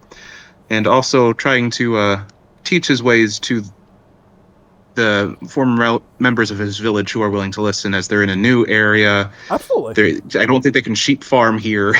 Absolutely. Yeah. I think that's fine. All right. Alrighty. Anything else? I mean, no, he's kind of taken the time to live a simpler life, but meanwhile doing his best to assist the cause for peace. Gotcha. And I know Tony has a bunch of stuff, so we're going to hold off for him for now. We're going to go to Haruk. Haruk, you have perhaps the longest time on the material plane of your associates. You've seen the battle for Thyssarion. You've seen what the Yagas did. You've seen the burning of the libraries, of the books, of whatnot. Perhaps you wandered the Emerald Court, getting a feel for everything. I will say, before you say anything that you would like to do, and this is going to be rather brief, as soon as word begins to spread that you are here, letters begin arriving on Spiderback. AKA like little messenger spiders, you know. Yep. Demanding that you return home. You're by no means forced to. I'm just letting you know that each time you don't do it, you get more of them the next day. Gotcha. But otherwise, it is your epilogue. What would you like to do, Chief? I want to clarify something. Yeah, absolutely. So Prince Nahus, like, he is an elf You don't know from what he is. the. Okay, so we don't know what he is. You don't know what he is. He is some sort of spoiler-ish. He's some sort of like a fishman hybrid, kind of like Nawai, but more fish-like than the Azarketi. And he comes from beyond the sea, from the not from the frontier side, from the other side of the sea. It's from the other sea. Oh, okay. Okay. So it's the Sea of Endless Souls is the east coast, then the Sea of Endless Night is the west coast. He comes from the east coast. The frontier's off the west coast. Does that make sense? Yep, I Okay. got you. So he's not from like beyond the stars. He's not one of No, like, the no, no. fucking No. Eldritch So Horde beast people. no, Okay, he's I thought not. he was. No. So that's the funny thing. That's what the Yagas are. That's the plot twist. They're little like trickster spirits. Okay. Yeah, I don't care either way. I'm not changing my mind. No, you're good. I plan to return to House Varg as well as to my birth house Okay. to inform them that the Emerald Court has fallen and is being taken over by invaders and try to rally a resistance. Which house do you go to first? I respect House Varg more, so I'll go there first and probably put to death. As you go to House Varg, you would find, for the most part, they have no animosity towards you. As you arrive, there's a new matron of House Varg, the eldest daughter of the previous matron, who, as you arrive, offers you lavish gifts. And it definitely feels suspicious as fuck, right? Until maybe the third or fourth hour, she ushers you into her bedchambers and tells all of the guards to leave. Here she goes, and instead of perhaps what you might be thinking in drow culture, stripping naked, etc., she does strip naked. But there's no provocative motions. Instead, she looks towards you, Haruk, and goes, in a moment of almost caring sensibility. Did it hurt when you first transformed? I don't remember it. It was something I never would have wanted. Would you like to remember it?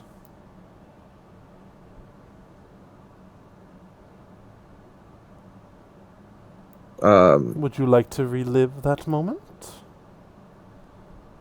He shakes his head. Unless it's with my lady, no. It's not something that I wish to seek once more. I should not even be alive. That is one of my greatest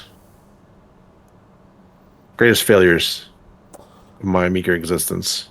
Greatest failure, or perhaps greatest achievement.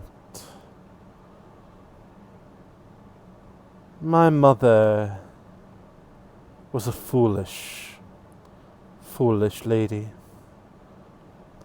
She always thought she could tame the beast. Did you know she was never even able to transform herself? She was a shame on House Varg.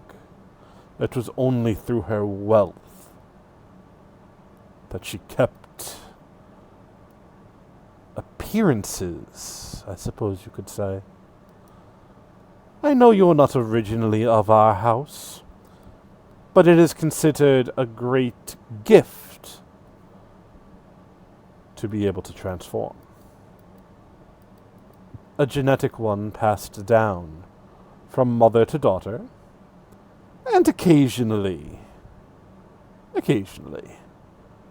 males as well.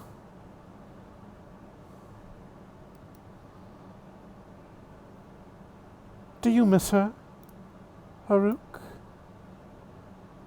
Every moment I breathe. But is it her? She's the only thing to ever show me kindness. Is it her caress that you miss, or was it No. the false nature in which she offered you? Just her presence. And A hand that did not reach for pain or vengeance or anger.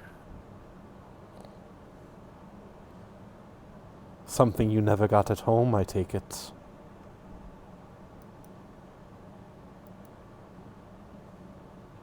Not many draw men do. She smiles. I've heard your words. We are going to lead a rebellion of sorts. The Yagas think that we're bending the knee, but it's just the perfect ploy to get them where they're weakest. I would not command you as my mother did, and I would not offer you false kindness that she does. Rather, I treat you like an equal, Haruk of House Varg. And I implore you to hear me out. Whatever you do, do not return to your mother's home. I cannot say why, but I can tell. If you were to do so, you might never be able to return. It's as if the spirits themselves weep at the thought of it.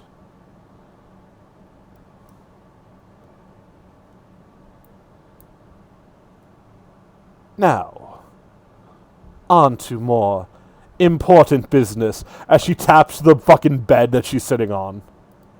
Here, doggy.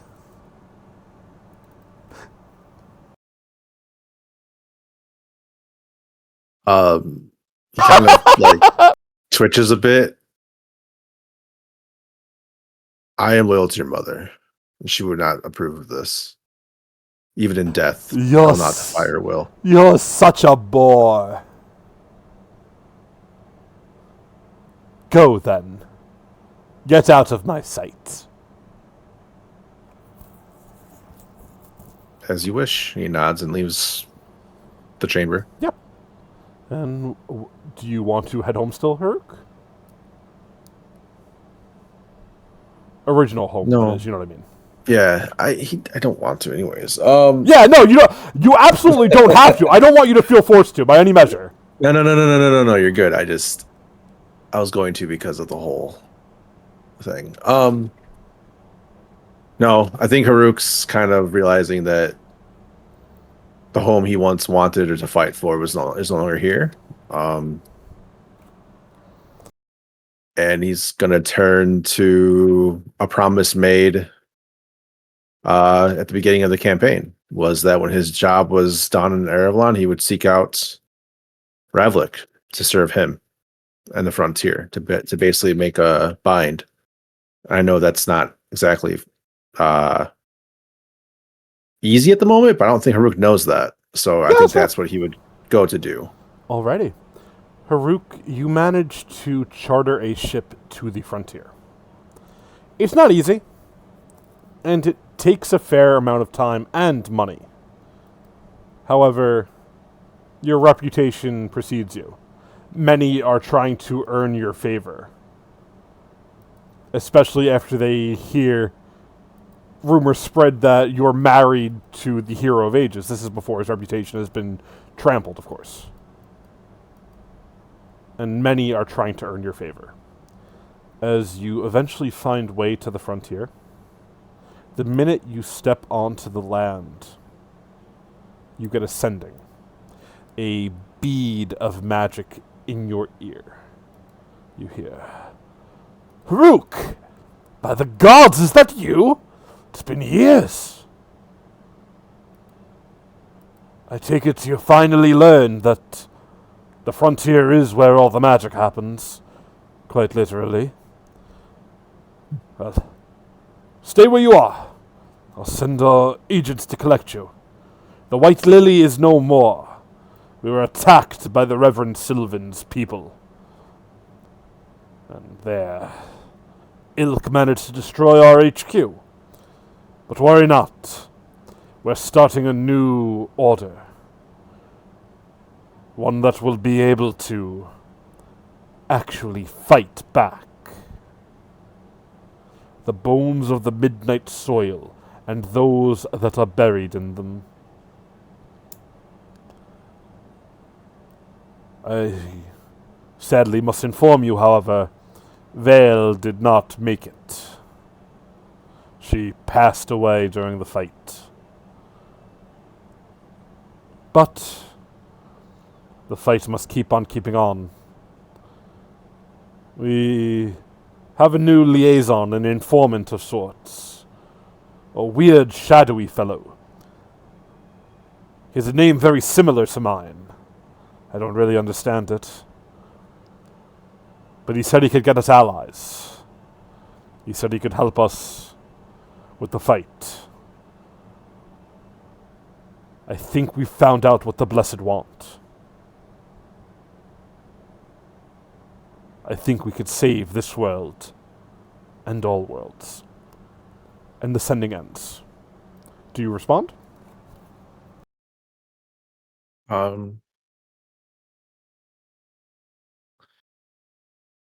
He just responds with, "I await our meeting," basically, and he'll just kind of hunker down and wait for to be collected, more or less. With time, agents are sent to find you. Most notably, a strange elven man who carries a jar of toes.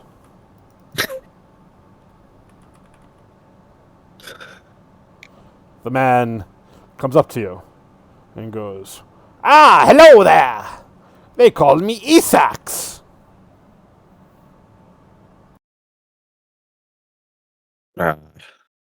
Hello.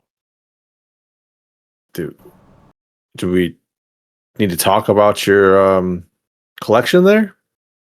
No, these are mine. You cannot have any of them. Okay. But I've been sent to collect you. I've got a ship to catch, so I've got to be quick. I'm heading to this place called Ulavu. Never heard of it. I hope they have beautiful women. And beautiful toes. This one's my favorite, as he picks up a pinky toe the size of a small boulder. He starts rubbing it. Yes, you are my favorite. The man looks like this. Anyway, let me take you quickly. I haven't earned their trust yet, but I am the only one who's able to part the sea of shadow, as I like to call it. That Ravlik, he's a funny fellow. And that Varkil, he's an even funnier fellow. And if I say he has a funny face one more time, he said he's going to plant a dagger so far up my ass that I will choke on it and die. I think he likes me. I can't see why you wouldn't. Yes, I'm a very likable friend, if you didn't know. Can I have one of your toes? No, I need those for balance. You know, here's the deal. If I were to fall in battle, you can have all 10. Oh, I like that very much. Very well. As you see him whisper into the jar of toes, as he picks one up and throws it on the floor, as a portal opens. It goes, "Toe technology, it has come so far. Please, right this way." As he climbs through the portal. Do you follow? I follow him. Yeah. As you do, you would find Ravlik in front of one of the, war boards. You know what I'm talking about. Yeah, I got you. And he looks, he goes, "Ah, Haruk! Good, good. I've been hoping to find you." And as you look at him, Haruk, Ravlik seems different. His left eye is gone. It's just an empty socket.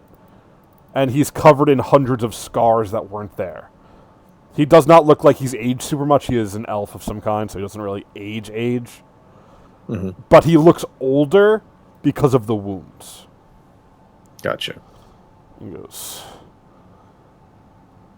I don't know what you've been up to, but the past handful of years, things have gotten very, very strange.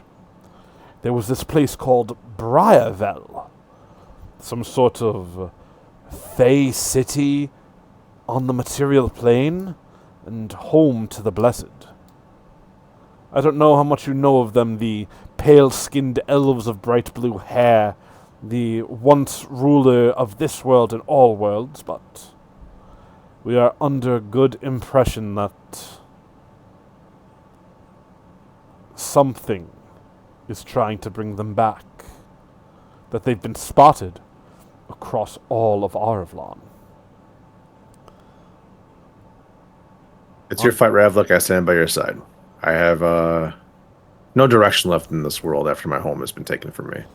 Looks at you and goes, well, don't worry. We can find you direction all you need.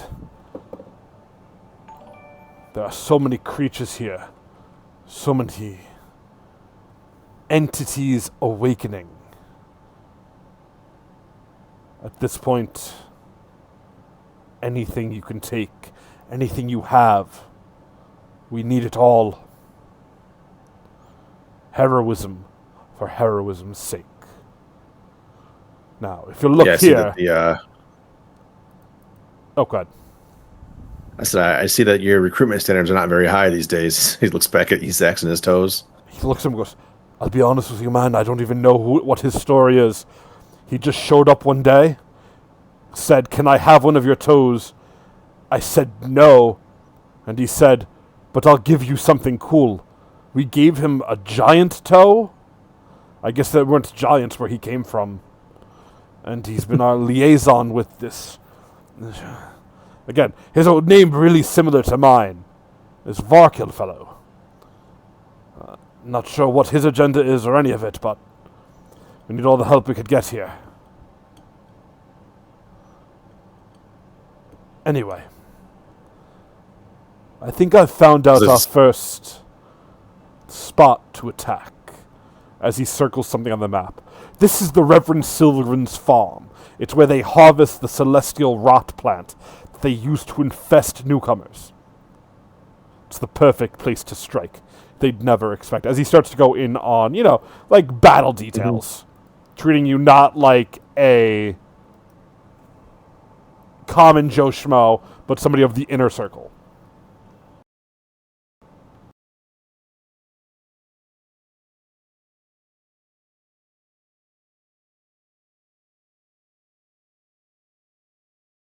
But yes, Okay. what do you say? You were saying something. I'm sorry. I don't want to stop you.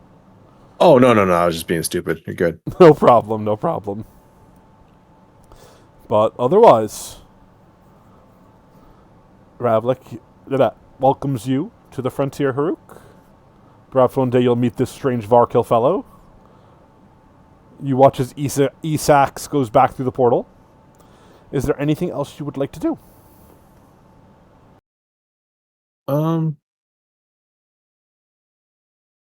I would like to just do what I can to maintain contact with Isaacs and Noai, just through sendings or through messenger pigeons or whatever, just to be nice and try to hold some belonging Perhaps of our past lives together. Noai might end up on the frontier too. So who knows what happens? Oh, yeah, we'll see. But yes, that is not a problem. Nitsa, we're going to get to you, and we're doing Noai last because he has a giant laundry list of things. But I gotta use the bathroom, so I'm going to go pee, and then we'll do Nitsa. It's fine. I'm just giving you shit, buddy.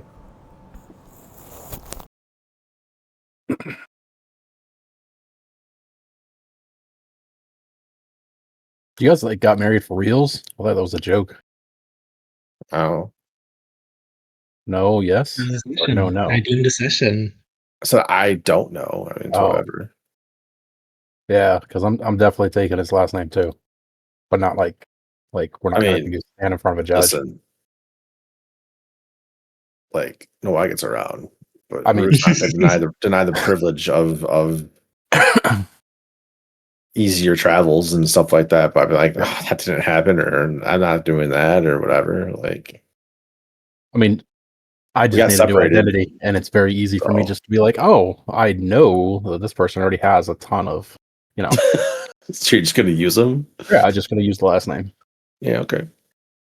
You do you. But no, I didn't want to step on your toes and make you feel bad. Yeah, you and your toe thing, huh? Oh yeah, toes, dude. That Ezax made me so happy. I was over here dying. Yeah. Yeah. We shall see.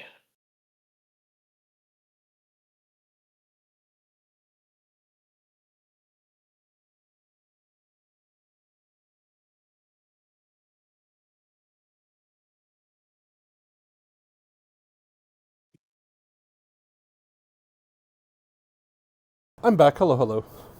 Welcome back. I'm back. Are you ready, Mr. Nitso? Yeah. Alrighty. Nitso, you arrive, well, chained and brought to Dysarian. What would you like to do? What is your epilogue for you, sir? So ideally, I can get out of the chains. I was brought in front of No Eye, so I don't know if like that I'd be able to wiggle my way out with him in some kind of manner. Yeah. This is assuming you get free. Yeah. So you're still able to do epilogue stuff. And then we will cut back to what happens in the throne room. Oh, okay. Yes, so this is... So, yeah. Obviously, they're Assuming I not... get free. You'll immediately go, I'm not a Yaga, and that's true, and they let you go. So, again, you're fine. It's not a big deal. Yeah, I mean, immediately I would start searching for the gentleman that I need to bring these trophies to. Okay. In green cloth. So that's where I would begin, because I have to fulfill my contract. Takes some time, but you do find your way to the city of Silvermore, where this strange man has docked. The locals are afraid of him as he keeps gambling in the taverns, and every time he wins, he doesn't take coin from them. He grabs out a large fucking scissor and cuts off their toes and runs, and he has not been found. Oh. Eventually, you find the man. He is hunched over in a dirty alley as he is playing a game with a halfling.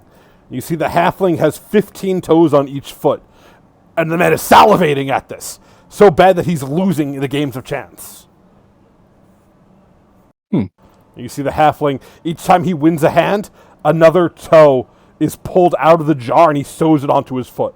He currently has 16 toes on one foot and 15 on the other. What would you like to do? I'll walk up to the table, or like, I would assume that at some point I'd learn how to walk correctly. Yeah, your balance. They're all 10 are gone. Yeah. Oh, yeah. Okay, that's how that works. I have no idea if that's how it works, but yeah. Yeah. Assuming there's an empty chair. If not, I'll pull a chair over, and then I'll bring out all the toes and put them on the table. Can I join?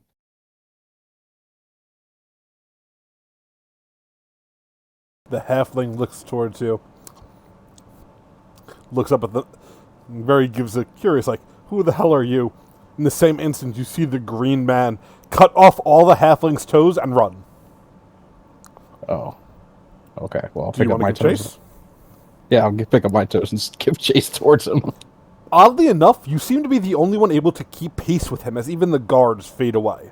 It's as if time is warping around the two of you. And he looks at you and goes, "Who the hell are you? No one's been able to keep up with me." I'm Nitso. I need to Never speak heard with of you. him. Can you stop? Well, you can clearly walk, so you can clearly talk. Walk and talk, buddy, walk and talk. Okay. What can I do for you, and Mr. Nitso? I'll hold out these 10 digits and offer it towards him. Here you go, like as we're walking. Somehow. He takes them. I was told that I was to deliver these to you. And what do you want from me? Clearly you're giving me toes, so you must want something. No? Well, I like going over the contract in my head. No, there was nothing that I needed from you. I mean, I need a safe place to hide out for a very long time. If you have one of those in your head. I know just the place to bring you. And he mutters something to himself. At the same time, Nitso, you hear the voice of the Baba Yaga in your head. Strange. It seems he has lost the gift of awakening. Perhaps you need not have given him the toes in the first place. Regardless, Well, it's too late. like I'm thinking, like, can I respond to that? Yeah, if you Or is it want. just?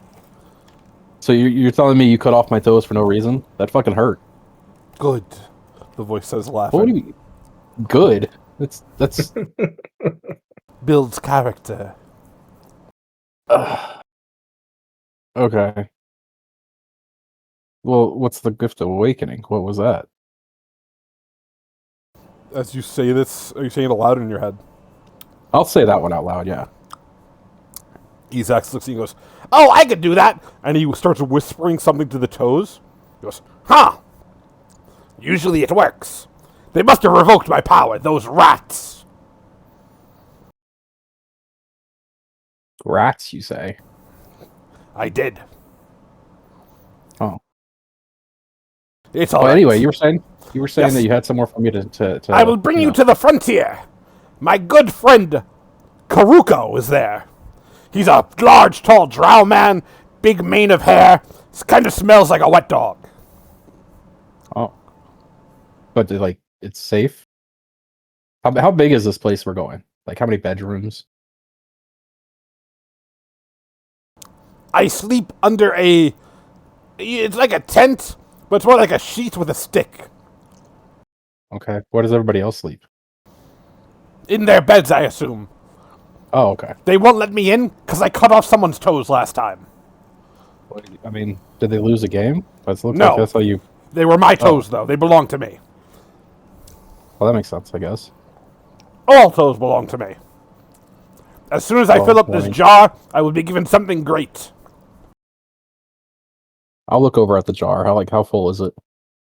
It looks like it's a third of the way full. As you look at it, Nitso, you can see there are magic runes inscribed into it. You can tell this jar will never fill up.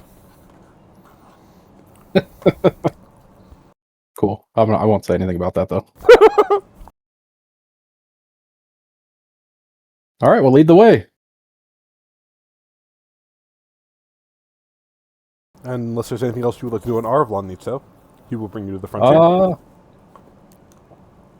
No, I mean, Yeah, it's your my epilogue. buddy. family's all gone, so I know that they've been captured. I would spend my time. So my idea is assuming that I get to the frontier, I would just be a base mom to wherever home base would be for wherever I'm taken. You know what I'm saying? That is totally fine.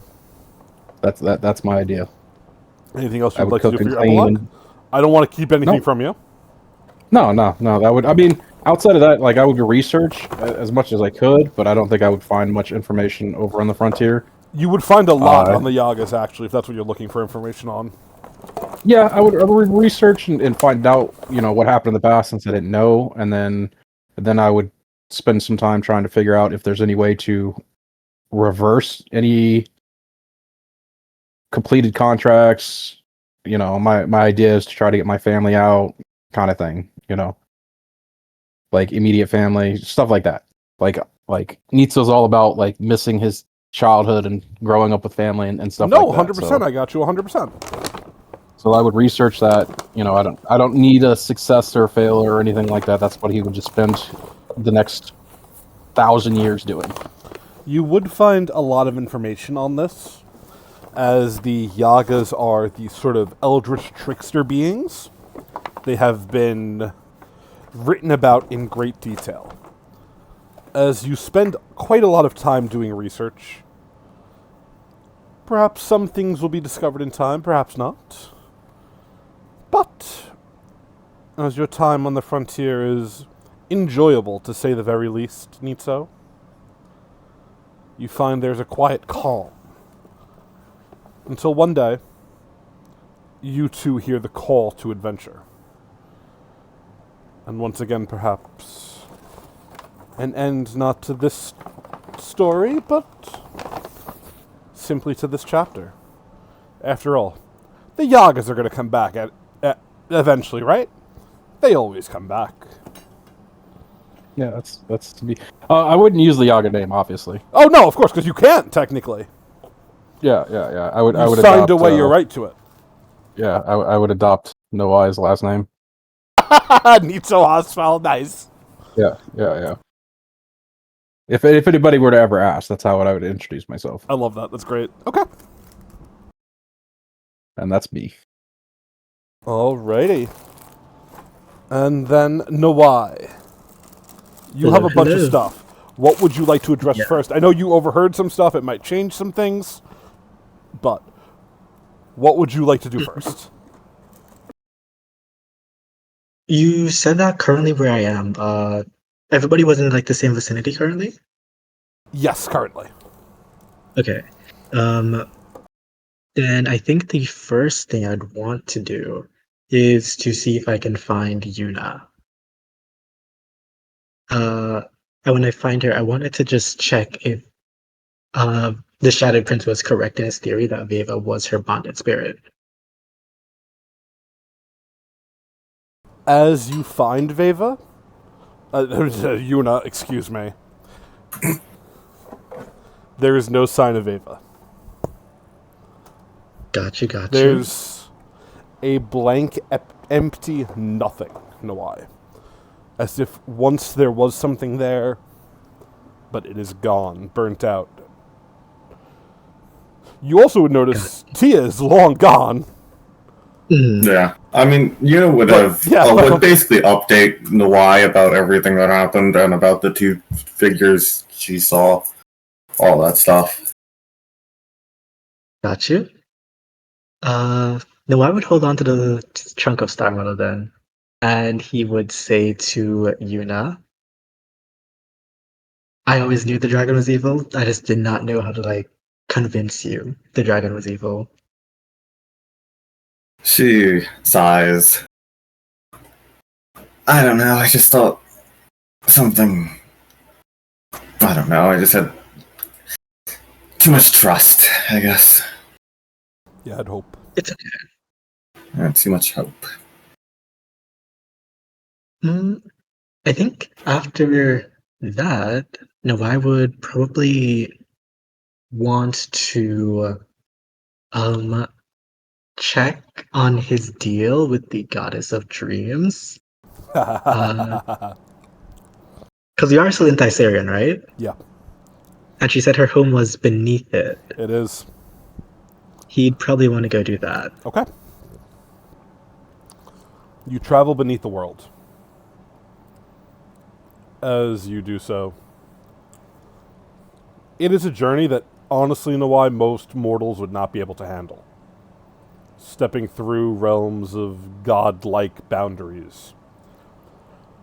You find the goddess of dreams seated on a throne of some strange, luscious material. As she looks towards you. Ah, and Satanos' whipping boy arrives. What can I do for you, Mr. Fishman? Have you decided Well- to rewrite your fate? No longer binding yourself? No, that's not what I came for. Shame. I just wanted to check up on our little deal that we had. Did we have a deal? It's been a long I time. believe so. I believe so. And you know, the group that I was with, we unfortunately could not recover the storm part, so I just wanted to find out from you what happens with Elavanis. Sadly for you, Elavanis is kind of a clouded state. It all hinges upon the worm that walks. Should that little band of nitwits and king killers manage to get it together and put an end to it, I'm sure Elavanis will be as bright and as otherworldly as it always is. Regardless, I have removed the booby traps. I've had a bit of a change of heart recently, believe it or not. Oh, how come? You see her eyes narrow. You know Satanos isn't here anymore, right? Gone across the frontier, trying to stop them from waking up. Well, let's just say, I too have a vested interest in keeping them asleep. And it's taken the majority of my power to do so. Suffice to say, I don't have the power to do what I wish to. Then why not? I see. Well, I'm glad that nothing happened. I'm sorry we couldn't get the Storm Heart. I think we lost ours as well that we had.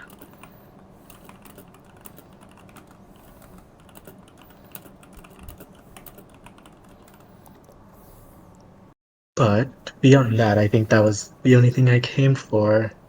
Is it? I could feel there's something about you. What do you mean by that? I don't know how to explain it. A hunger that's not quite gone yet.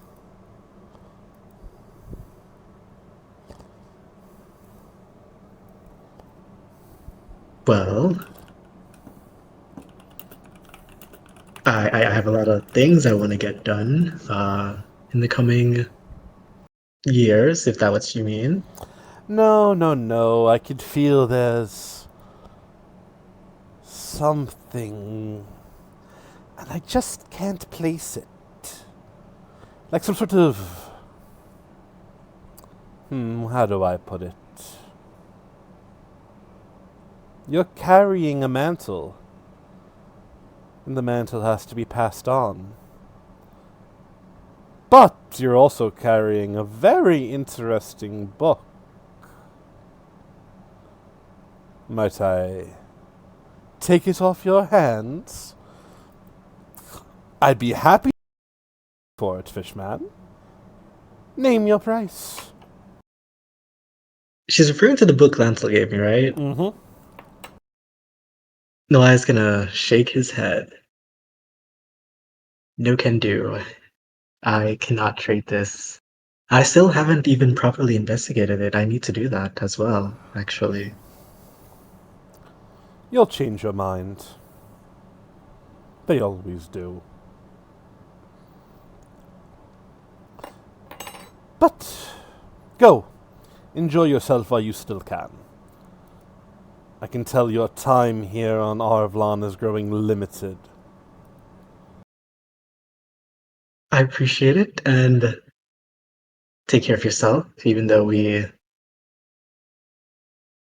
haven't had any malicious interactions before, but, I think we're on opposing side of things.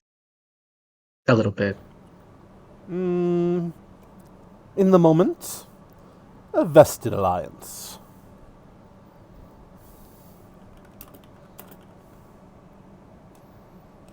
No, I will nod and head off. I think next up, since he is still in Syrian. Question. When we met with the sister of the Prince of the Nightborn, Yes. that was not in Thyssarian. No, that was on the it? frontier. That was on frontier. Okay. Mhm. Save that for later then.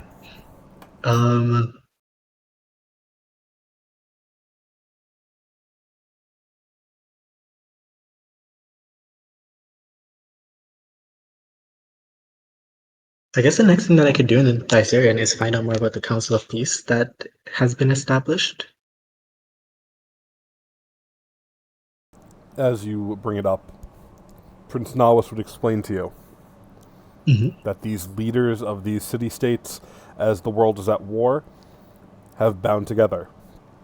He explains that of them, Lady Dawn is the least trustworthy, but she has the largest coffers of any city, state, or nation, so they had to let her in.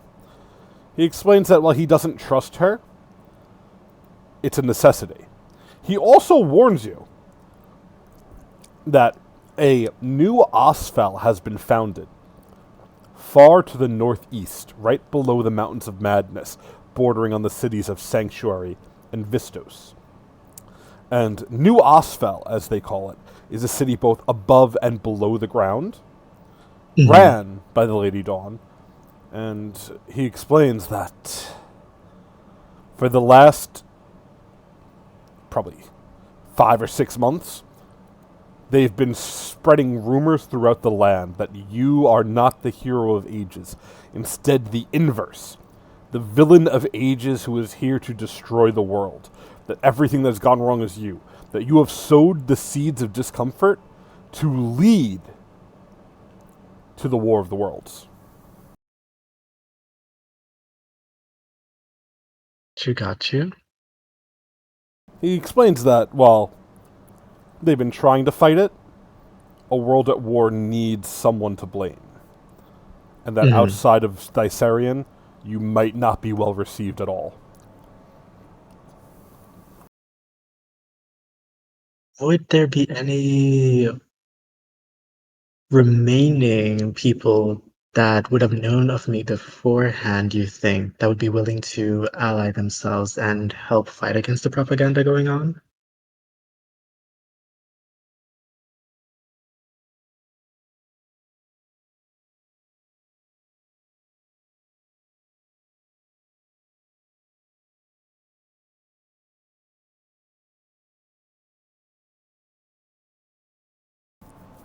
The prince, deep in thought, would then go, "No promises, but I could try." No, I would say. It's I appreciate it. not going to be easy. If I were you, it might be good to spend a little time off-world, honestly. I have a friend from my sailing days, a fiery-headed gentleman. He manages a ship that crosses the worlds. Might be a fun little expenditure for you. I mean, we all know you're a hero. But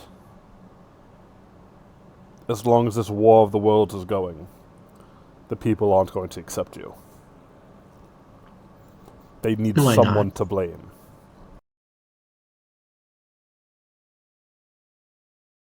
I was actually planning on paying him a visit sometime soon, so I think this works out.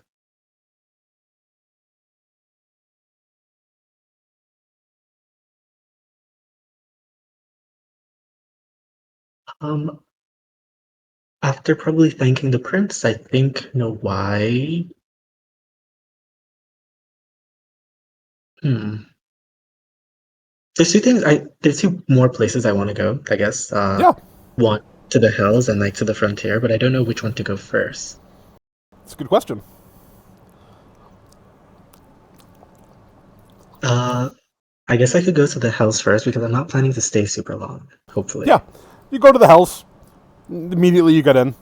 It is a full-on war. The heavens have invaded the Hells. hmm There are angels fighting demons on the streets. It's bad. It's very, very, very, very chaotic. Yeah. I would want to check in on Satnos' throne to see if anyone's occupying it or if anyone's defending it. As you check in on the throne, you would find Eridel is there. He's standing on the ceiling, staring down at the throne intently. He looks at you. Sup, dude? I see you've got everything under control here then. I got my eyes right on it. Look what I could do, as he walks onto the wall and just stands there sideways with his arms crossed. Yeah, nobody ever let me do this before, but Satanos is gone, so I'm going to stand on the wall. Fair enough. Fair enough. Do you think that the combatants need any help defending themselves against the angels? He shakes his head. Oh, this shit'll happen. They fight, and it'll go down. That said, have you seen the big man? Haven't seen him for a while. Last I heard from him, he said that he was off to claim the title of God of Light or something of the sort. But then I was actually talking to the Goddess of Dreams, and she said that he was off on the frontier.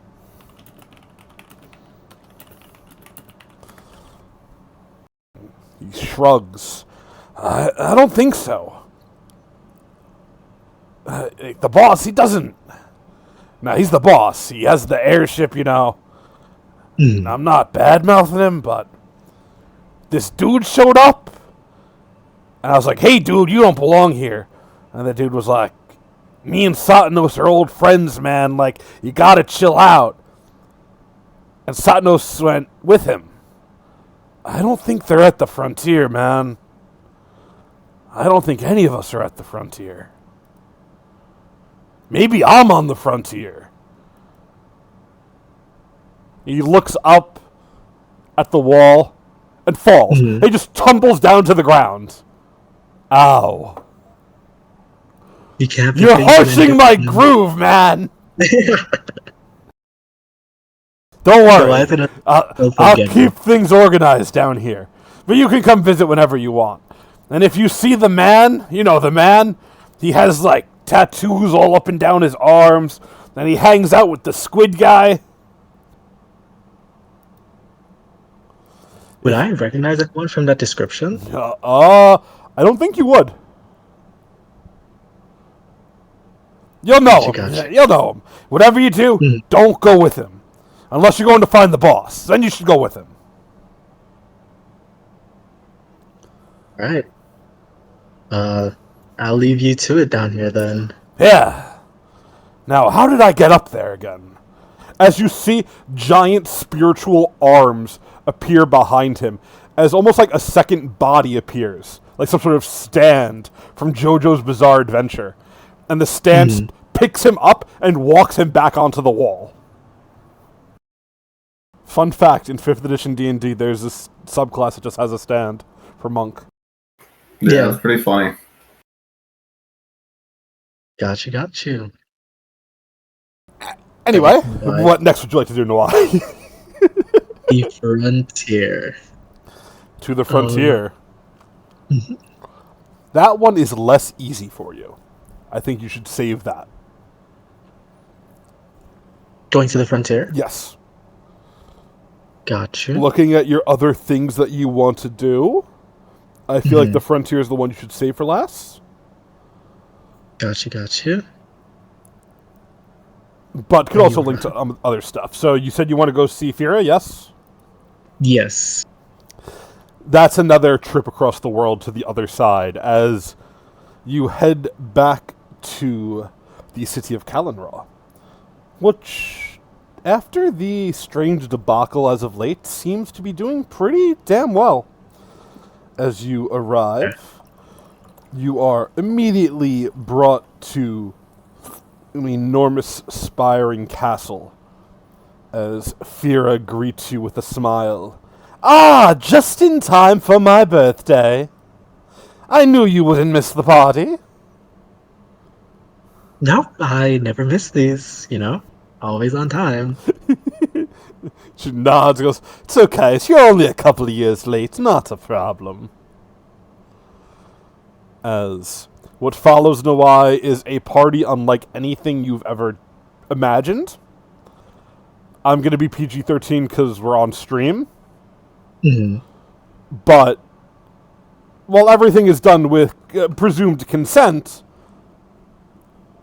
Nawai gets blacks out, and we're not going to talk about it anymore. Gotcha. Everything you could imagine happens. At what have would a party. be it's a giant undead party. Like, you can only imagine. Yeah. Or can we? Who knows? You would wake up 2 weeks later with a dog collar around your neck with your name on it. You know, it's that kind of party. Yeah. Valid. Once I get my bearings, I think I try to go find Fira. Yeah, you can. You managed to. I would give her the rundown of everything that happened with Lady Dawn, and I would present her the arm. I'd look to her and say, "Do you think that this could regrow? Like, if she tried to magically heal herself, do you think it would be possible for her to?" She looks at the arm and nods. Yes and no. If you were to bring the arm back to her, she would manage to reattach it, yes, and fix it. But whatever the hell you did to this, the wound itself won't regrow. Some of that's weird Elevanis magic mumbo-jumbo, I'm sure. But unless you're going back and giving her the arm as like a show of good faith, Oh no. she's never going to have that arm back then, I would assume. You know what you could really do to shove it to her? Just sort of sew it onto yourself and have 3 arms. That's not a bad idea. Or you know what I can do? Just show up with her arm growing out of your chest. I should go to Skeletrax and like give it to him and see if he can like take the flesh and like give himself flesh for it. That would also be a very good idea. I'm sure he'd love that. That fucking psychopath. That'd be hilarious. But thank you. I wanted to know. She tortured a dear friend of mine, and in a fit of rage, I guess I took her arm for it. I don't blame you. But no, this certainly isn't going to grow back or anything like it anytime soon. How old did you turn this year, by the way? She looks at you. Come now, a lady must never give away her age. Fair enough. I think you said that last time I asked as well. Of course. Oh, just a little tidbit of information for you. Next time you see your friends, what was her name? Veva, Yuna, something like that. That one. Tell her the Emerald Queen sends her regard, and she gives full approval for the wedding. Let her know. Thank you, I appreciate it. She was asking about you as well. I told her you died. Don't worry, she doesn't need to know your business. I don't know what she's cooking down there in the mirror world, but I'm sure we'll hear about it soon. I mean, we grew up together. We're kind of siblings in a sense. You know, not like blood siblings, but that super close friendship sort of thing. And I swear, I don't even know her anymore. She's changed, and not in a good way. Makes me wonder what she's up to. Oh, one last thing. The man with the scars is looking for you. The man with the scars? She nods. He's disabled, I guess is the easy way to put it. He has been since he was a baby. Mm-hmm. He's looking for you. Him and the tentacle man. They say they need to find you. This was during the party, of course. I wouldn't let them get to you. We had the party. But keep an eye out. He's looking for you. And I don't know if he means any goodwill or evil. He's always been a strange one. I appreciate it, Fira. Of course. Now, don't be a stranger. And don't wait 28 years for my next birthday, thank you. I don't will worry. do my best. You don't look like you've aged a day. As she winks. I think that's just what happened when I came back. Yeah, you don't age anymore. Yeah. The joke. But Well, I will yeah, thank her. of course. And then I guess the easiest one would probably be either looking for the other heroes and letting them know about Lady Dawn, or looking for the Shattered Prince. You are easily able to leave a note at Elavanis for the other heroes, yes. I will do that. As And far as then- looking for the Shattered Prince, Mhm. you would find what looks like his ship docked at Sophomore. As you arrive, as you walk up towards it, you can see all of the sails have been dyed a dark black. The Shattered Prince looks at you, and there's a combination of mourning and anger upon his face. As if he doesn't know how to feel, if he doesn't know what to say or do. He looks at you, goes, "Huh. Glad you're here for it at least. You ready to say goodbye as well?" Yeah, but I had something that I wanted to do with you. What? I'm mourning the loss of my first mate. Is it important? Oh, um, we can do it after. Don't worry. Good. Come. Oh, As he brings you to the interior of the ship, where you see Dave's shriveled shadow-like form it's about the size of a small rock. mhm. It seems to be receding. The Shattered Prince looks at you and goes, "They were asking about you. Not sure how much is still there. Whatever Lady Dawn did to him broke him." I truly apologize for getting him into that. I didn't think by asking him to join me on my adventures, this would end up happening to him. From what he said, it was the adventure of a lifetime. I'm sure he feels no ill will towards you. Lady Dawn's despicable evil.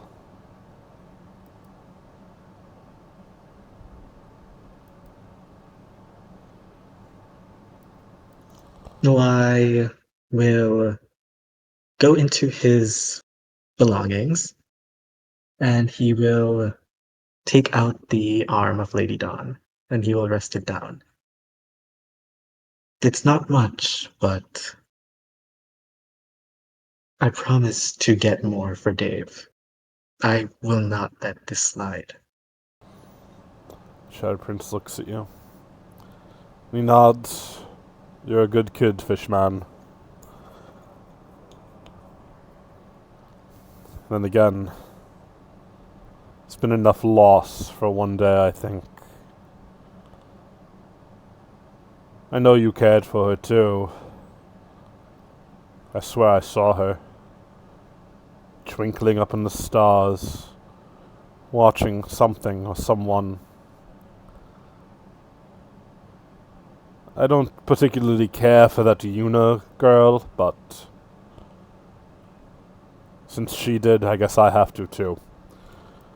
I'm going to be staying docked here for a bit. Mhm. There's something I have to do, even if I don't want to. And that strange Atlantean, Prince Nawis, is he a friend of yours? You have the same name. That's close enough. He's a friend of mine. You're both he's a good weird. guy. You're both weird fish people. It makes sense. Yeah, he gave me something I'm holding on to. You want to see?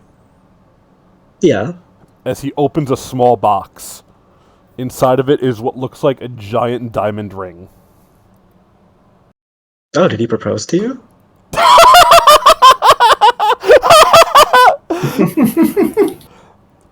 No. What? What do you mean? I'm He gave you a watching. I'm holding the ring for him. Oh, is he proposing to me? Maybe? I don't really know. I thought him and Veva were betrothed. Him and Yuna. Sorry, Yuna. That would be probably who he's holding the ring for, but now I worry the two of you are having an affair. You can tell me if you want. No, that's not what's happening. I was just confused, you know? You said he gave you a ring, and I was like, okay, I'm happy for you. He looks at you. So you're not having an affair. No. He squints a little bit.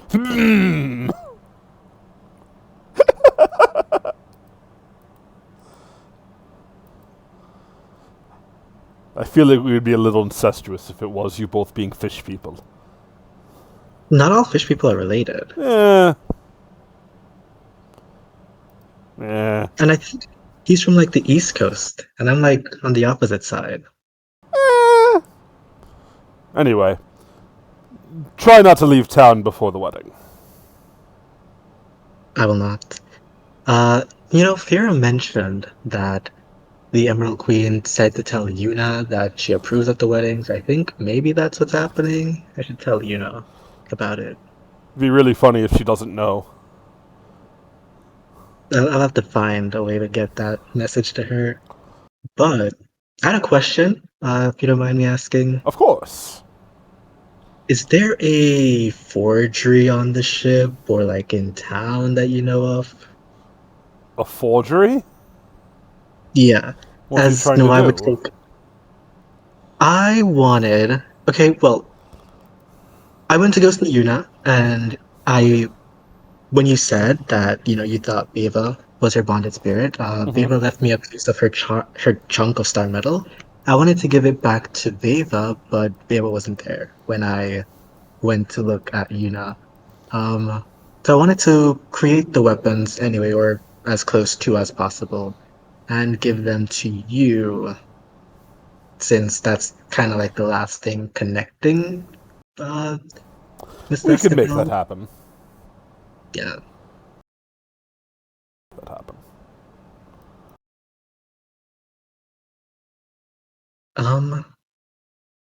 Beyond that, I don't have any magical capabilities. Is there anyone here that I could use a sending message to and send a message to you now? He nods as he whistles, and this strange green man, this druidic shapeshifter named Drexa, shows up. I think I remember him. Yeah. Britain. We spoke. Oh, tangent. Chris and I spoke to Ben for the first time in like years the other day in Jake's server. He joined randomly while we were waiting for Jake, and he just hung out for like 4 hours. Sick. Love Ben. We told him he has an open invitation for any game at any point, no matter how many people are there. There could be 20 people in the game, and Ben's still joining. Ben. Anyway, you were sending to Yuna? No, why? Yes. Yep. Letting him know that the Emerald Queen approves of the wedding, whichever wedding it is. Yuna, do you respond to Nawai saying this? Does Yuna know there's a wedding? Fuck no! Yuna just messages back, what wedding? What? Queen? No, I would say Prince Nawis and the Shattered Prince. Well, Prince Nawis gave the Shattered Prince a ring. I'm assuming a wedding's happening. I'm not sure who's getting married, but you should come check it out. Yes, you probably go do that. No, I will probably get in the details from the Shattered Prince and send it back to you now.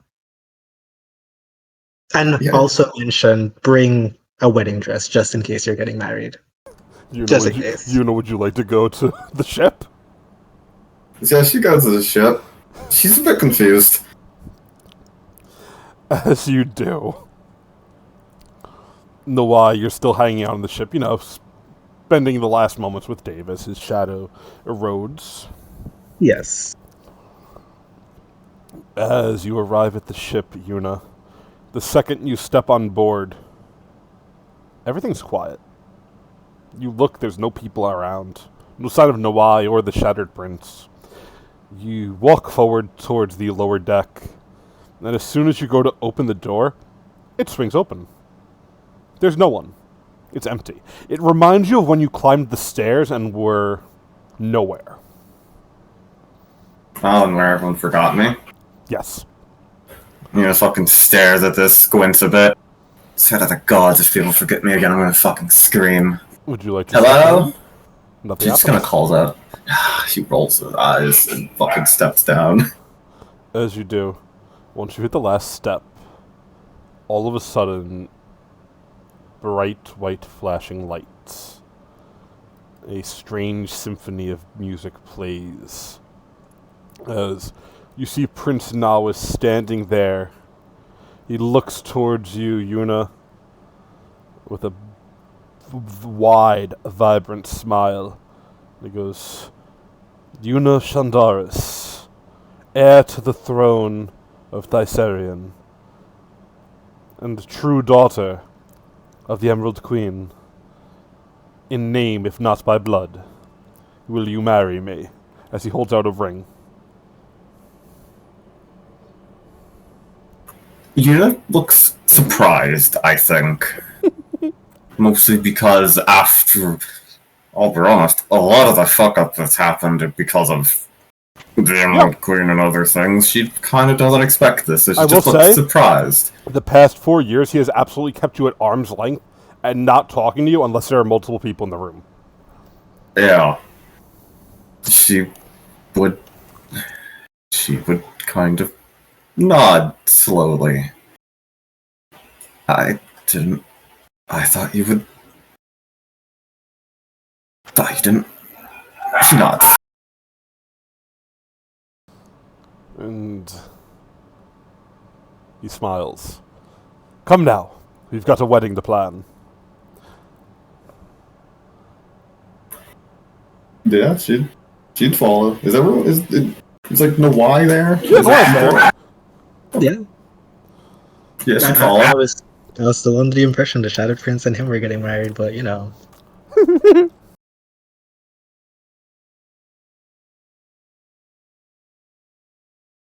What follows is a beautiful wedding. Perhaps a red wedding, perhaps not. That is for the fates to describe.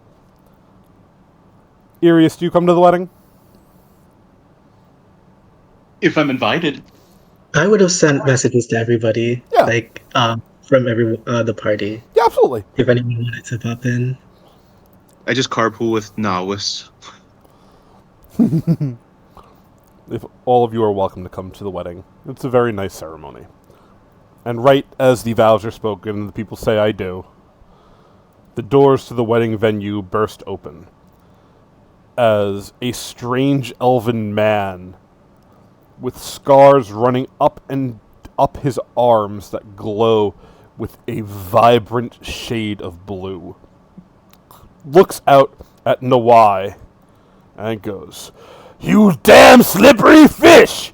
I finally found you, bitch! Get over here! As he fucking runs up and grabs you in a hug. This is during the wedding. Yeah, So I he would, crashes the wedding. I would hug him back and whisper in his ear, "Hey, they're kind of getting married. What's going on here?" I don't care. I've been looking for you for fucking years. Ever since Lancel told me about you. He said you were taller. Did you shrink? Must be that fishman stuff. No offense. I don't mean it in a racist... I lied. I do mean it in a racist way, but it's fine. We're chill. Some of my best friends are fish people. Right. I'm not racist. That's why the fish man. Look. I don't know what Lancel's told you about me. I might be a little racist against non-elves, right? But, you're cool. I like you. And I'm here to take you, to get a move on. Say your goodbyes. Is this your wedding? I'm sorry. You can go kiss the bride. Or I will, as he starts fucking sauntering up towards Yuna. Oh no, she said No. The dude looks something like this is what the scars on his arms would look like. Mhm. I can't find better images. You're good. At the same time, from the back of the wedding venue, you would see a mind flayer. He looks like this. Hmm. He looks towards you, Noai, and offers a curt nod. And in your mind you hear, "Get ready for the ride of a lifetime, fishman. You're going to find out the true call of a hero."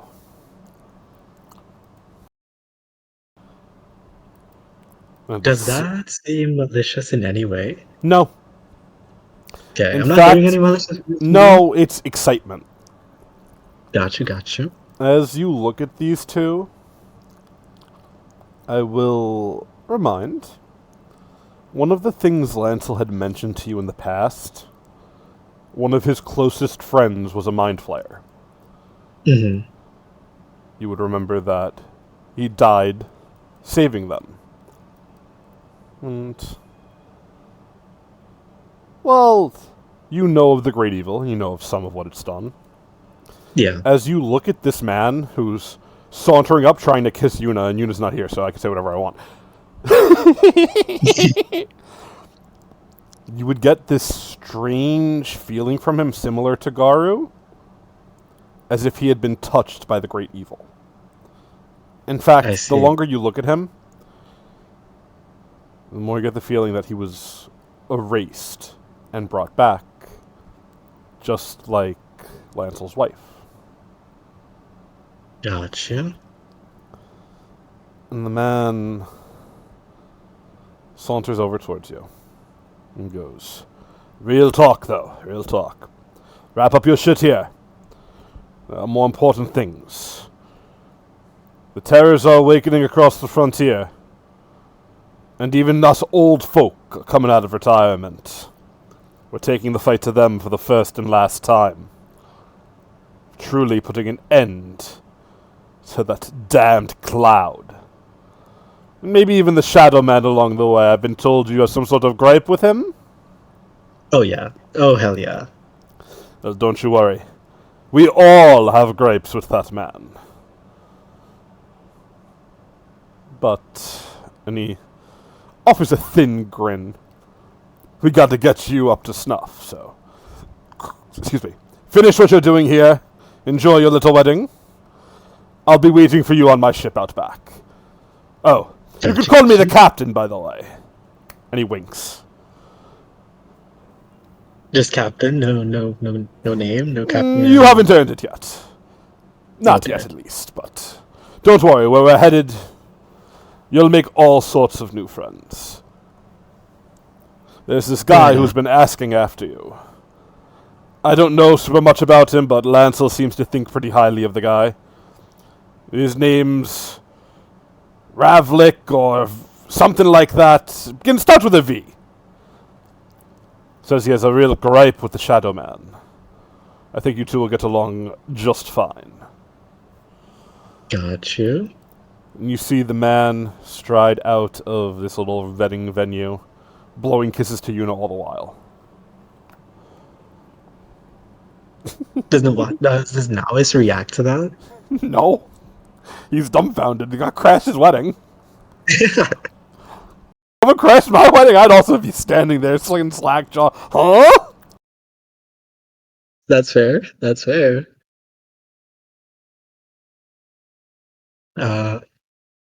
Well, once Yuna gets back, I will bid the lovebirds goodbye along with everybody else. No problem.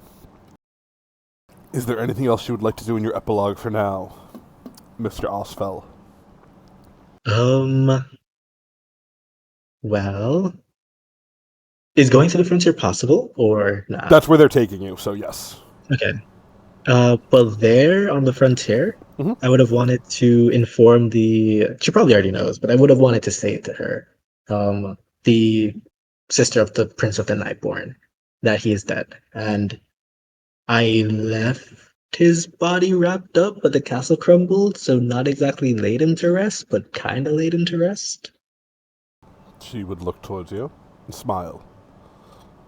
I'm sure wherever he is now, it's still too good of an afterlife for him.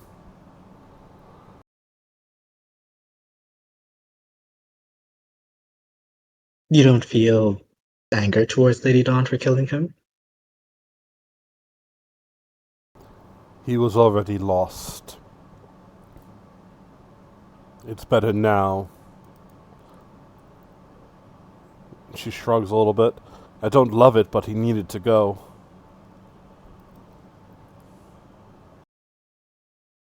That's fair. That's fair. And I would say, if you don't mind me asking, did you give us your name before? She looks at you, Noai. The Nightborn don't have names. You can give me whatever one you'd like. She sort of shrugs. We're similar to the Shattersworn. We're more spirit of nature than we are people. Got you.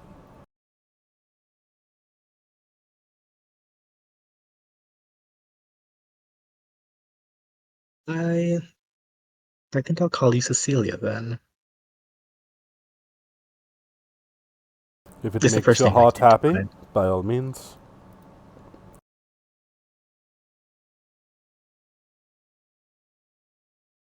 No, I would probably wish her fair. Well, what are the Nightborn gonna do now then, if the prince is gone? That's the question, isn't it? Out of character? It's a question for another game. Gotcha. Gotta keep some secrets alive. Mm-hmm. He will wish her well and say that she can reach out anytime if she needs anything. And then go and try to find his grandfather to see if he is alive. He is. I would like to help reestablish his organization then. Gotcha. I'm assuming he is also helping Yes, he with the is, new 100%. organization. As you spend some time helping out. And recalling old stories and telling tales. Mm-hmm. He would, well, both be very happy that you're there and talking to you and all that. Seeing the two people that seem to be shadowing you, both this strange elf who calls himself the captain and the strange mind flayer, Yeah. he, in a almost vote of confidence one night, warns against joining their crusade. He tells you from someone who has done it before, it's just not worth it. That sometimes you have to let the story end. Being a hero just isn't worth it. Yet as he says it, you could see on his face that sort of, if I was 20 years younger, I'd join you. Mm-hmm. Then I will hug him and he will say, I appreciate the words of advice, but I don't want my story to end anytime soon. And if I join them, I could be there and coming back to tell these stories of it, you know? You might not be with us, but it could be a good point of connection for us going forward. Whatever you decide to do, just be smart about it. Just be smart. And is there anything else you would like to do? Noah? Let me look. Yes, there's one Got last you. thing. The big thing. Skeletrax set up a little wedding thing Oh, yes, absolutely. beforehand, and I wanted to go and reswear my oath to Jericho there. 100%. And that's it. A second wedding. Yes. Beautiful. I love it. Yeah? Noai, you arrive. It's a smaller ceremony. Just you, Haruk, Skeletrax, and Jericho. A true wedding of two parts. Welcome back!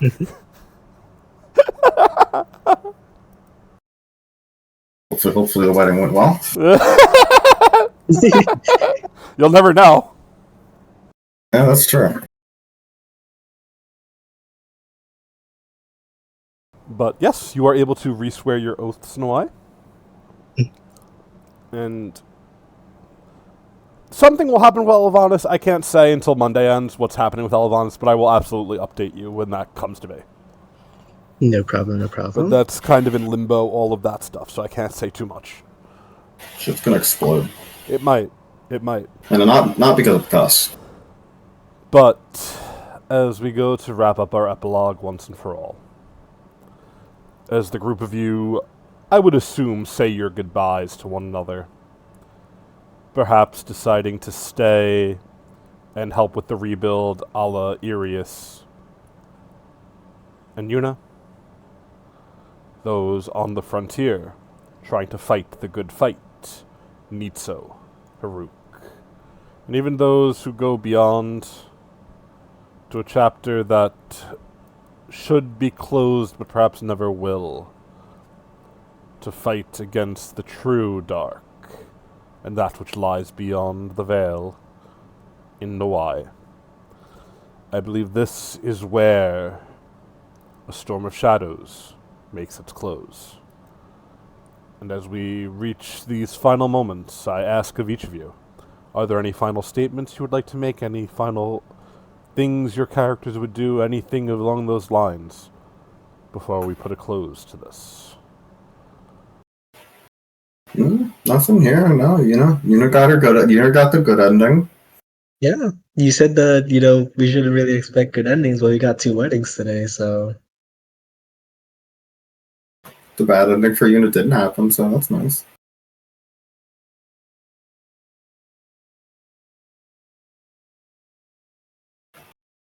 Yeah, I mean, I feel like I ended up better than I thought I would, despite having a hole in my chest, a cursed leg, and a missing arm.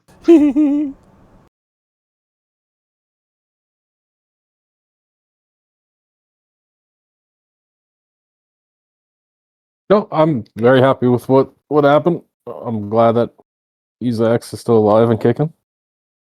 Alrighty. Haruk, anything? Or are you good? I'm great. Okay. And again, one story ends, but another chapter opens. We all know where we're headed. The pilgrims from the frontier come. And as a reminder, while we say goodbye to these characters for now, it's not a permanent goodbye. As you all know, stuff will come up where you are welcome to play the characters again through one-shots and other things. But for now, this chapter comes to a close. I appreciate you all for being here, and so on and so forth, as the Storm of Shadows sinks beneath the waves once more. Dun dun dun.